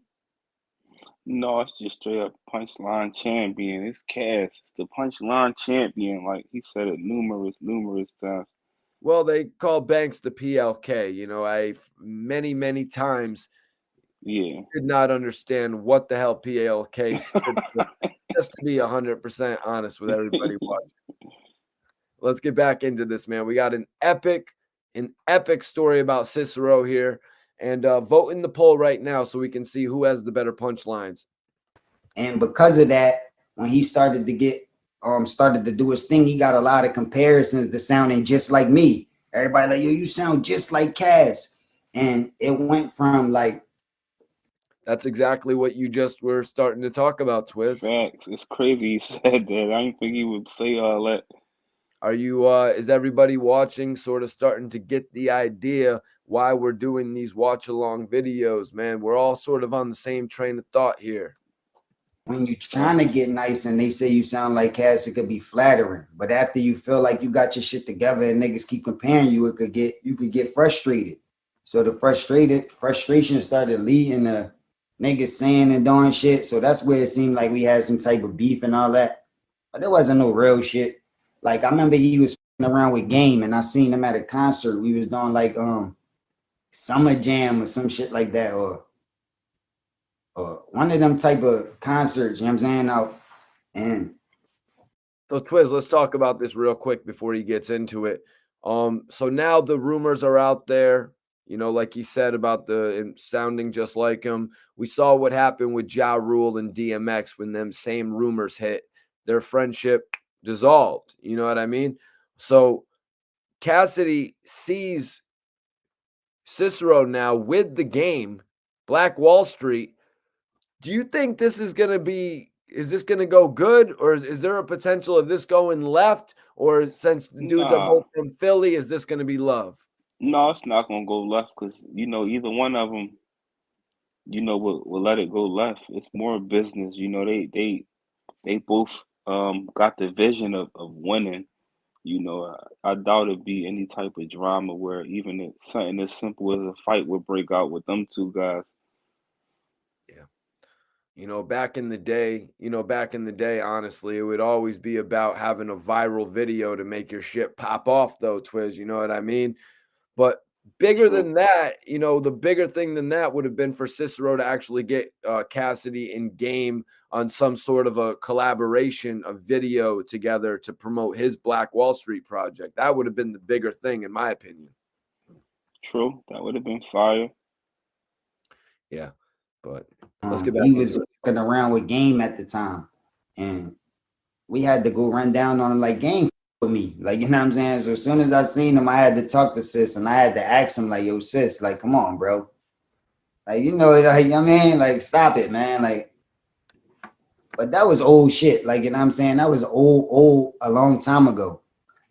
That video you seen was more recent, like, you know what I'm saying? I think like last year or something when we had the battle. So, you know what I mean? That shit was old shit. Niggas put that shit behind them. It's cool. And I knew the reason why I was going like that. It's not because he really hated me or had no animosity. He just was frustrated with, you know what I mean, shit he was hearing and shit that was going on. So I kind of understood it, but you know, I still had to address it a little bit. You know what I mean? So even when I used to do records, like I was addressing him and Mook at the time when I did the block pop, but the strip for Rocks got a fist for bull pop shit, that hot shit I got a clip for. Like, you know what I mean? I was like, So that was that old vintage Cassidy that you said that you could really just Facts. feel in your rib compared to Facts. what we're kind of getting 20 years later. Facts. It's just like um what they call it deja vu, where it felt like we've been there before. That's how it is now. Like, I mean, Cat's still hot, but it just like it just don't hit the same as it used to back then. Like back then, you'd be like, damn, like every line that joint just Hey, it bro, catch you. when you eat a filet mignon or when you eat a ribeye steak or Mhm. you know what I mean, or you get chicken parmesan Mhm. every day of the week, you know what Yeah. I mean? At a certain point, it is just going to become like your everyday thing. It's going to become like Exactly. it's going to be like getting a meatball sub from the Wawa. You know what I mean? Exactly. Eating pizza 7 days a week. It's like, yeah, I mean, like, you know what I mean? It wasn't a chance to be that like on some real rap, like, salute the cast. I don't want to sound crazy, but if something would have happened and he would have stopped during his prime, then he would have been labeled like his label would have been so crazy. Like that's why like Cass was like I mean Kiss was like dead rappers get better promotions. You look at like Big and Pac and stuff like that, where they didn't get a chance to, you know, outburn their material, bro. It's like, they at the time when they left or even like Big L and people like that, it's like at the end of the day, it's like you That's can why out That's why I rep him as one of the, greats. You know what I mean? Like, hmm I haven't had that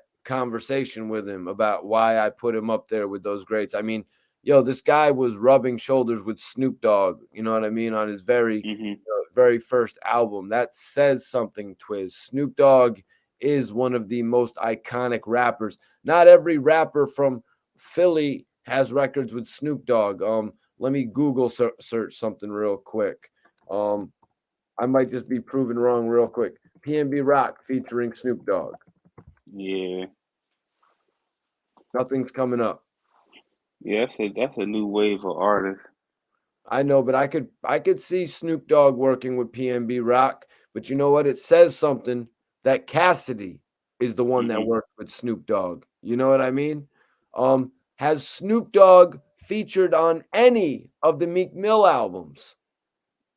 Yeah, I think also with that it come with relationships too. Like Cass had Swiss. Swiss got relationships with a lot of people. I'm You telling know you, what I'm man, saying? just like yes, Meek Mill does have a song with Snoop Dogg from the Bright soundtrack from Will Smith. That's you remember you saw the movie Bright or no, Twizz? I didn't watch that, John. You should check that joint out, man. It's actually pretty Okay. good. But yeah, like Cassidy working with Snoop Dogg, like they were trying to breed Cassidy just like 50 Cent, man. Just hmm being real. like sending little, but it wasn't a big enough. Whoa, whoa, whoa, whoa, whoa, whoa, whoa, whoa, whoa, whoa, whoa, whoa, whoa, whoa, whoa. Brandon, bro, I see you in the chat. He's saying Cass didn't grow with the times, he stayed the same. Now, that is obviously a point that you also are saying to a certain extent as well, Twizz. hmm But I want to just point out. Now, this is something I'm going to point out that obviously makes me realize you haven't really watched the channel so much, and I see Kenny co-signing it. Cassidy came out with a major album and then followed it up and turned everything up with I'm a Hustler. After I'm a Hustler, Cassidy got locked up. All of his hype got burnt out. and then he came back with the Bars album. The Bars album got burnt out because he wasn't able to get the proper fan base off of I'm a Hustler. Cassidy was supposed to really been performing I'm a Hustler all over the United States, probably making $100,000 plus a show. Twizz, you realize how many millions of dollars Cassidy would have racked up if he didn't have to go to jail and be incarcerated at that point. Cassidy's career was limited based on that. So that's a fact that I've seen play out in Cassidy's career. He missed out True. on he probably missed out on about 10 or 15 million dollars based on the Yeah, fact he definitely missed out on some bread for real, for real. Like he got booked at a bad time, and we can't forget the car accident also. That was another bad John. yeah, the car accident as well, man. You know what I mean? And then things were just a lot different back then. Cassidy had a second major single as well, B-Boy Stance, Twizz. Yeah, I remember that joint. Let me see. Let's get back into the interview, though. I saw a Nick Cannon shout out. Grandson, you got to go check out the interview with Easy the Block Captain. I actually had him speaking on Definitely. Nick Cannon. Issue for me to like really go crazy on him and like make it a big deal. And I knew it wasn't nothing from the beginning. So as soon as we got a chance to talk and all of that shit, patched it up, and that shit wasn't about nothing. What did you think about when the game picked Cicero up? And is that when you guys sort of disconnected? Nah, it was before that. When he got with Game, that's when I got the chance to holler at him about it. Right. You know what I'm saying? But Game always been my nigga. Like y'all could pull up videos with me and the Game in the studio freestyling with each other. Game actually say I'm number one. Like he like, yo, this nigga number one, I'm number two. Like, you know what I'm saying? Game always showed me love, had love for the bars and how I carry it. I fuck with Game.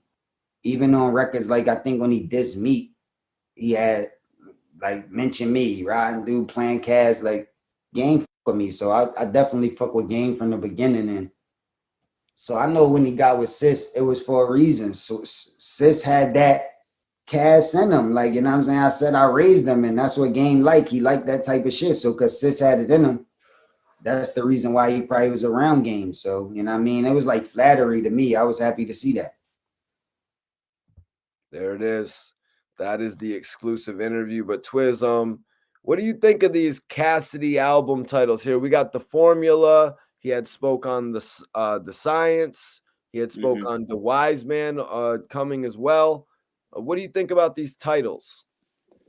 Every title he got is like a form of brilliance. It's like the formula, the science, like it's like, you know, the aspects of an MC type of joints. Like it's like, you know what I'm saying? Everything he got is like this the formula, this the science. Like, and he talk about that also when he speak on rapping or battling. Period. He always get into the scientific method and all of that. You know what I'm saying? Like, so that's just how he carry. You know, Cass smart.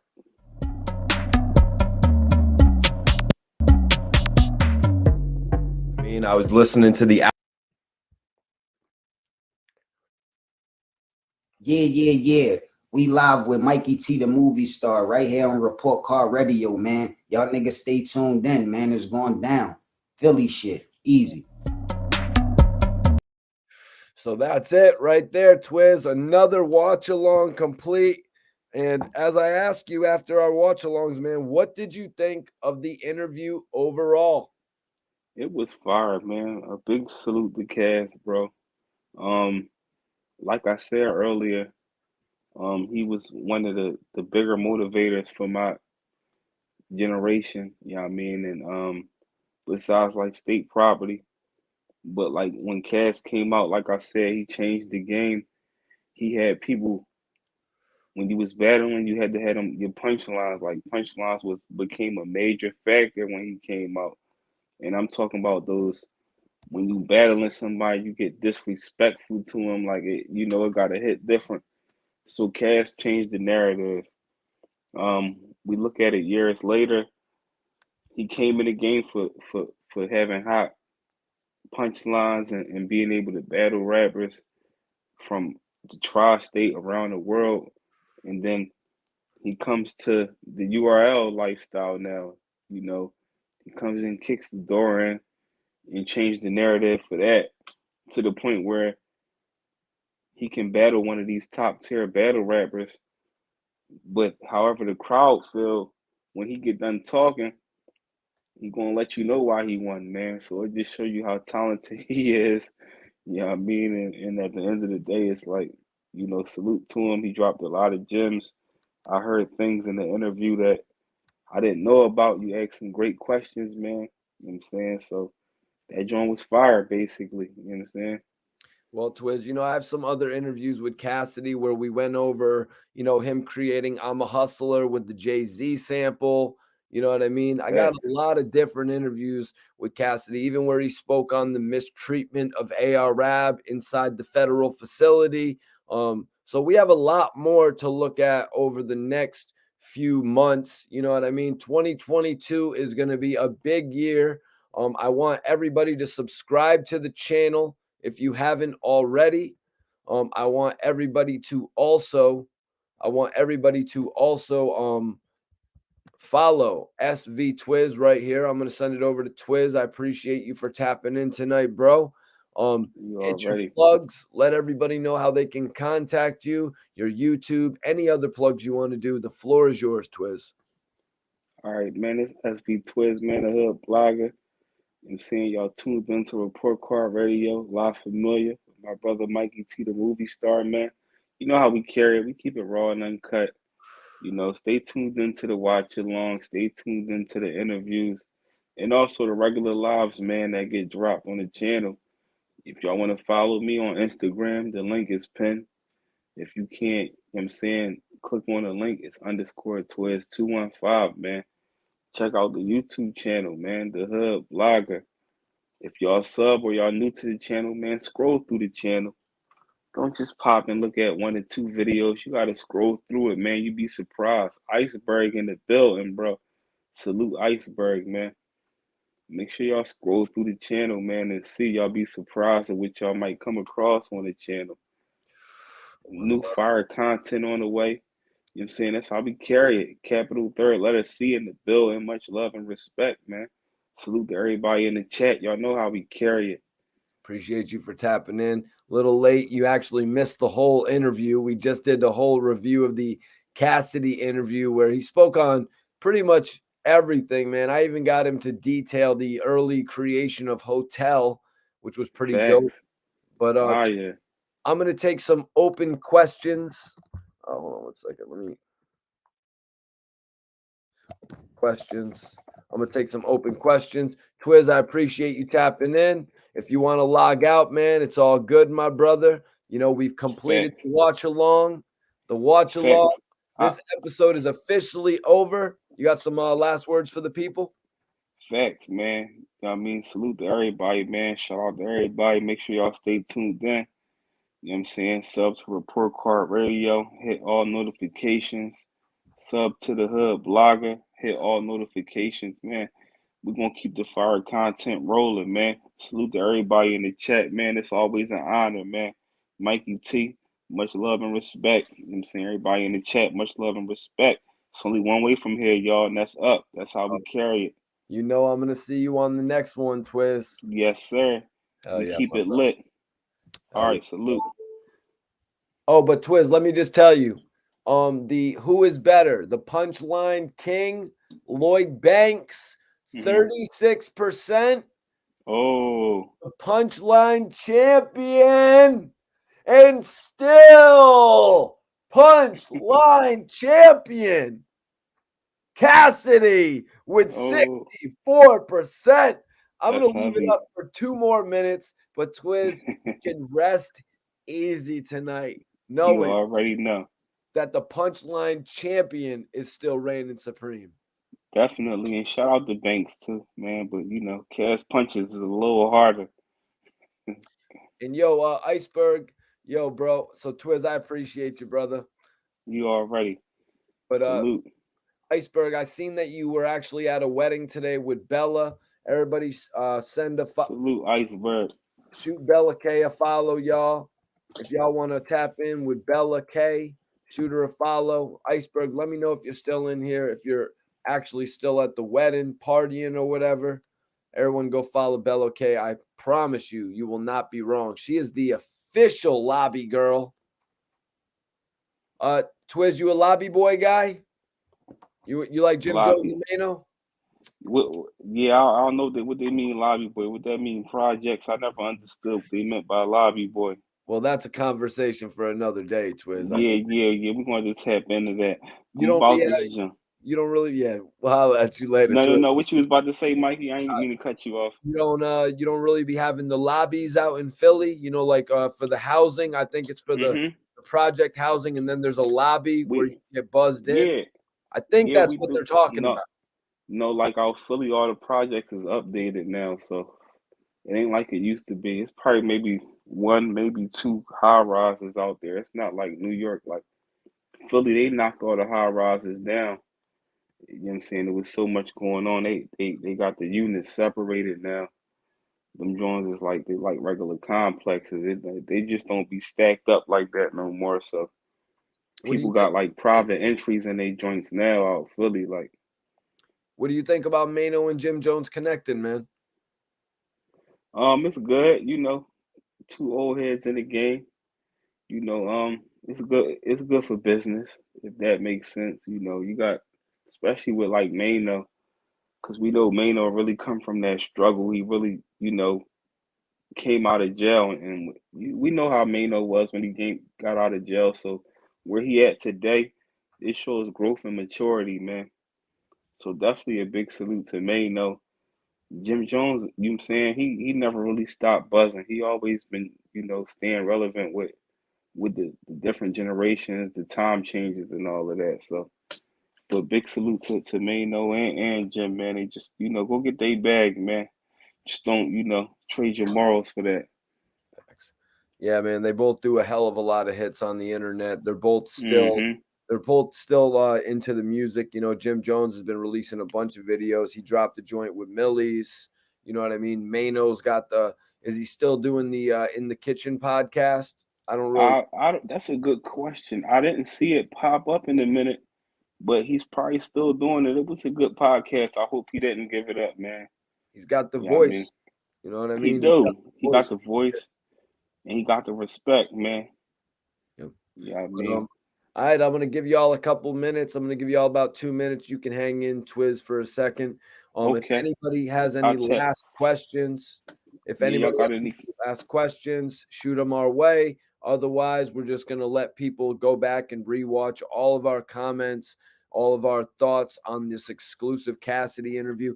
Because, you know, sometimes I think the people, they like to watch the interview, but also they like to stop, pause it, hear a little bit about it, dissect it a little bit, and then get right back to it. So there is a convenience to the videos.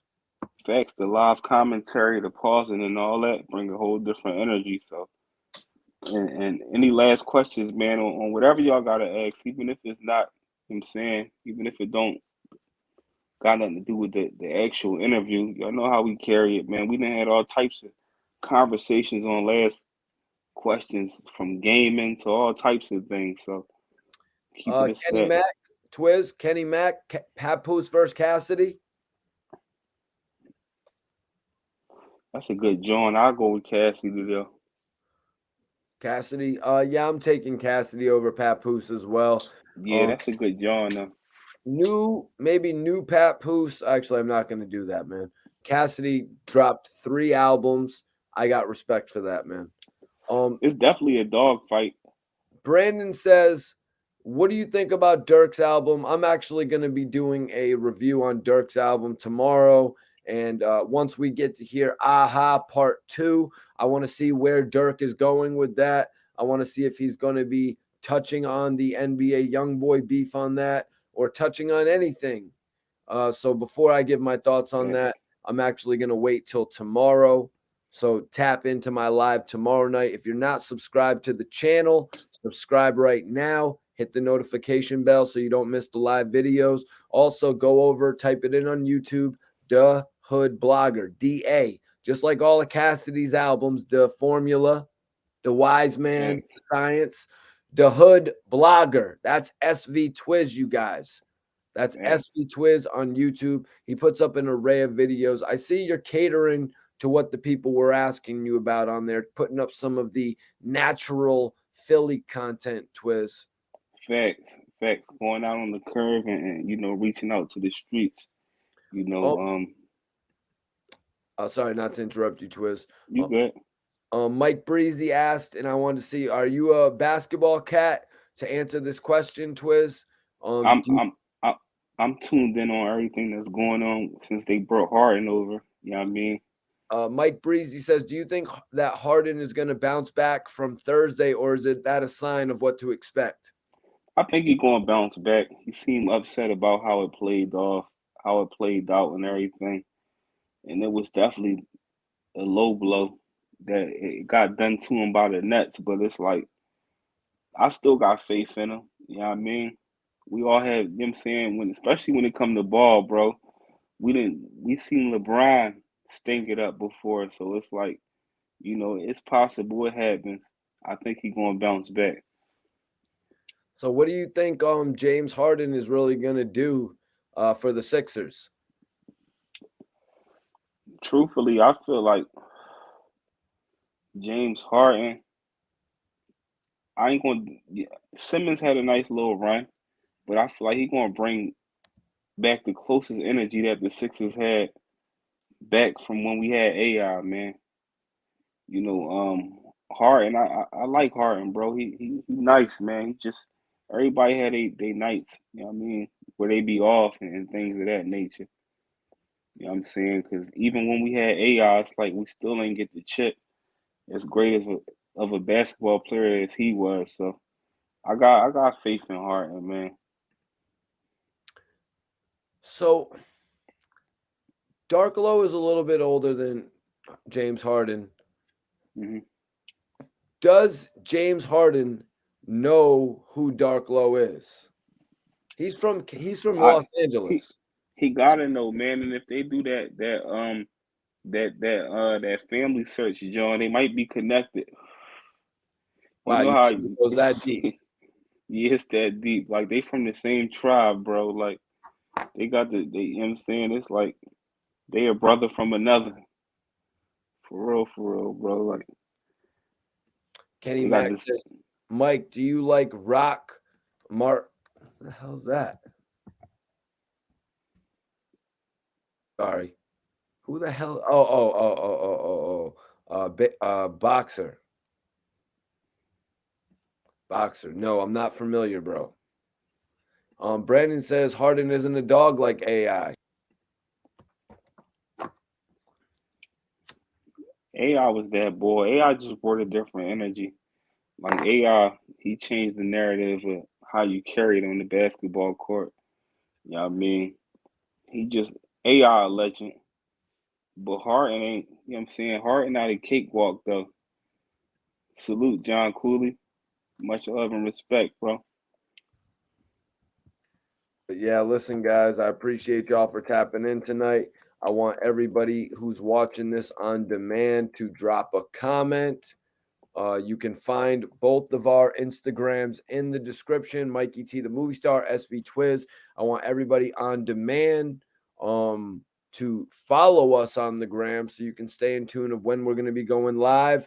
But everybody watching us right now, I want y'all to head over to Instagram and follow me. Everybody that follows me based on this video, I'm going to follow you back immediately. And Facts. also pinned up, I have Freddie P. That's right, Freddie P from Making the Band. My bro, Freddie P from Making the Band. We did like 1 million views together on the internet. He has a new YouTube page. Well, it's been his YouTube page for a minute, but he's about to be getting on the content on there. So I want everybody to also go subscribe to Freddie P. Facts. To see a lot from him.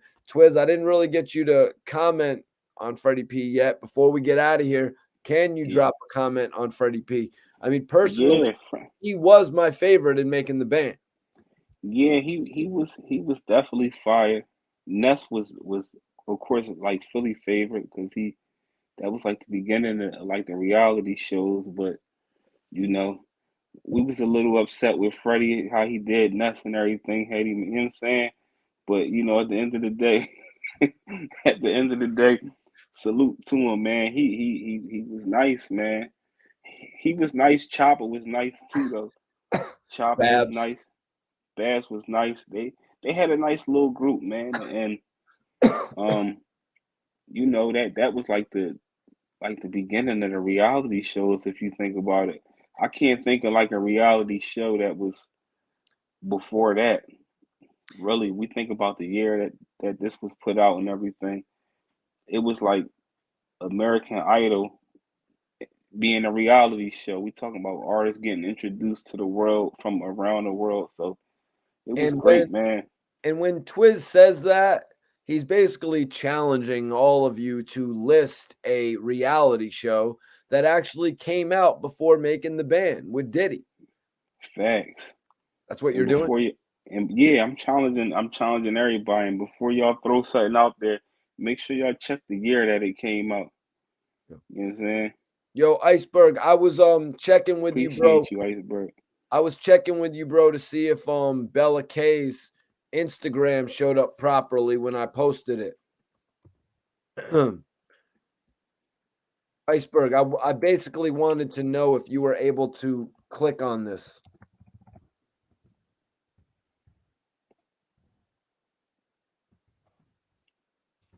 Basically, just let me know. Yeah, Brandon's saying the real world. Twizz, are you about to flip out on this dude for saying that the real world is like the band? I never watched The Real World. I never watched that joint. Twizz just stunted on you real quick. Yeah, I never seen it. I'm not familiar with Twizz is the hood blogger, man. I mean, it. you would have said, if you would have directed that at me, maybe I could have answered that. Twizz is like, yeah, bro, I didn't see that one, man. I'm out filming the real world. Is that what you're talking about? Real rat. I don't consider me out filming the real world as reality television. Nah, just let me know if you can click on the link, bro. That'd be really shitty if nobody could actually click on the links that we're putting in the chat. But yeah, man. Nah, I appreciate everybody tapping in. Bullets Gotti, Big Twizz. Bullets Gotti, salute, bro. Was good. Thank you for the interview, bro. Appreciate that shit. Everybody go Thanks. tap in with me on Clubhouse. I'm going to be creating an official Clubhouse room. An Thanks. official Clubhouse room, man. Twizz, did that get a little crazy talking with Snow Billy on Clubhouse? It did it. Yeah, that joint was fire, man. You know, we still getting our feet wet in Clubhouse and all that, but it was fire. It was a great experience for like the first appearance, man. You know what I mean? For hopping on that joint and Snow Billy.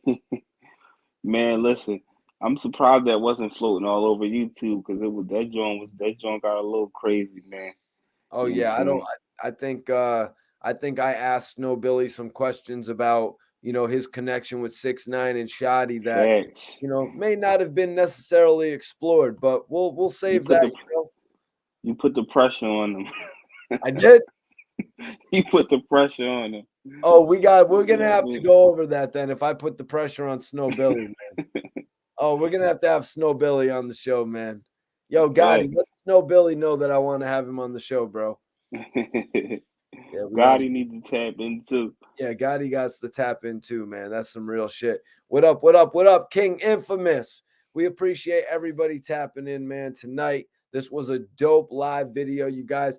SV Twizz, you are the hood blogger. I'm Mikey T. Y'all know me as the movie star, and we will see you all on the next episode. And to make sure that you see us on the next episode, make sure you subscribe and make sure you hit that notification bell. Only one way from here, y'all, and that's up.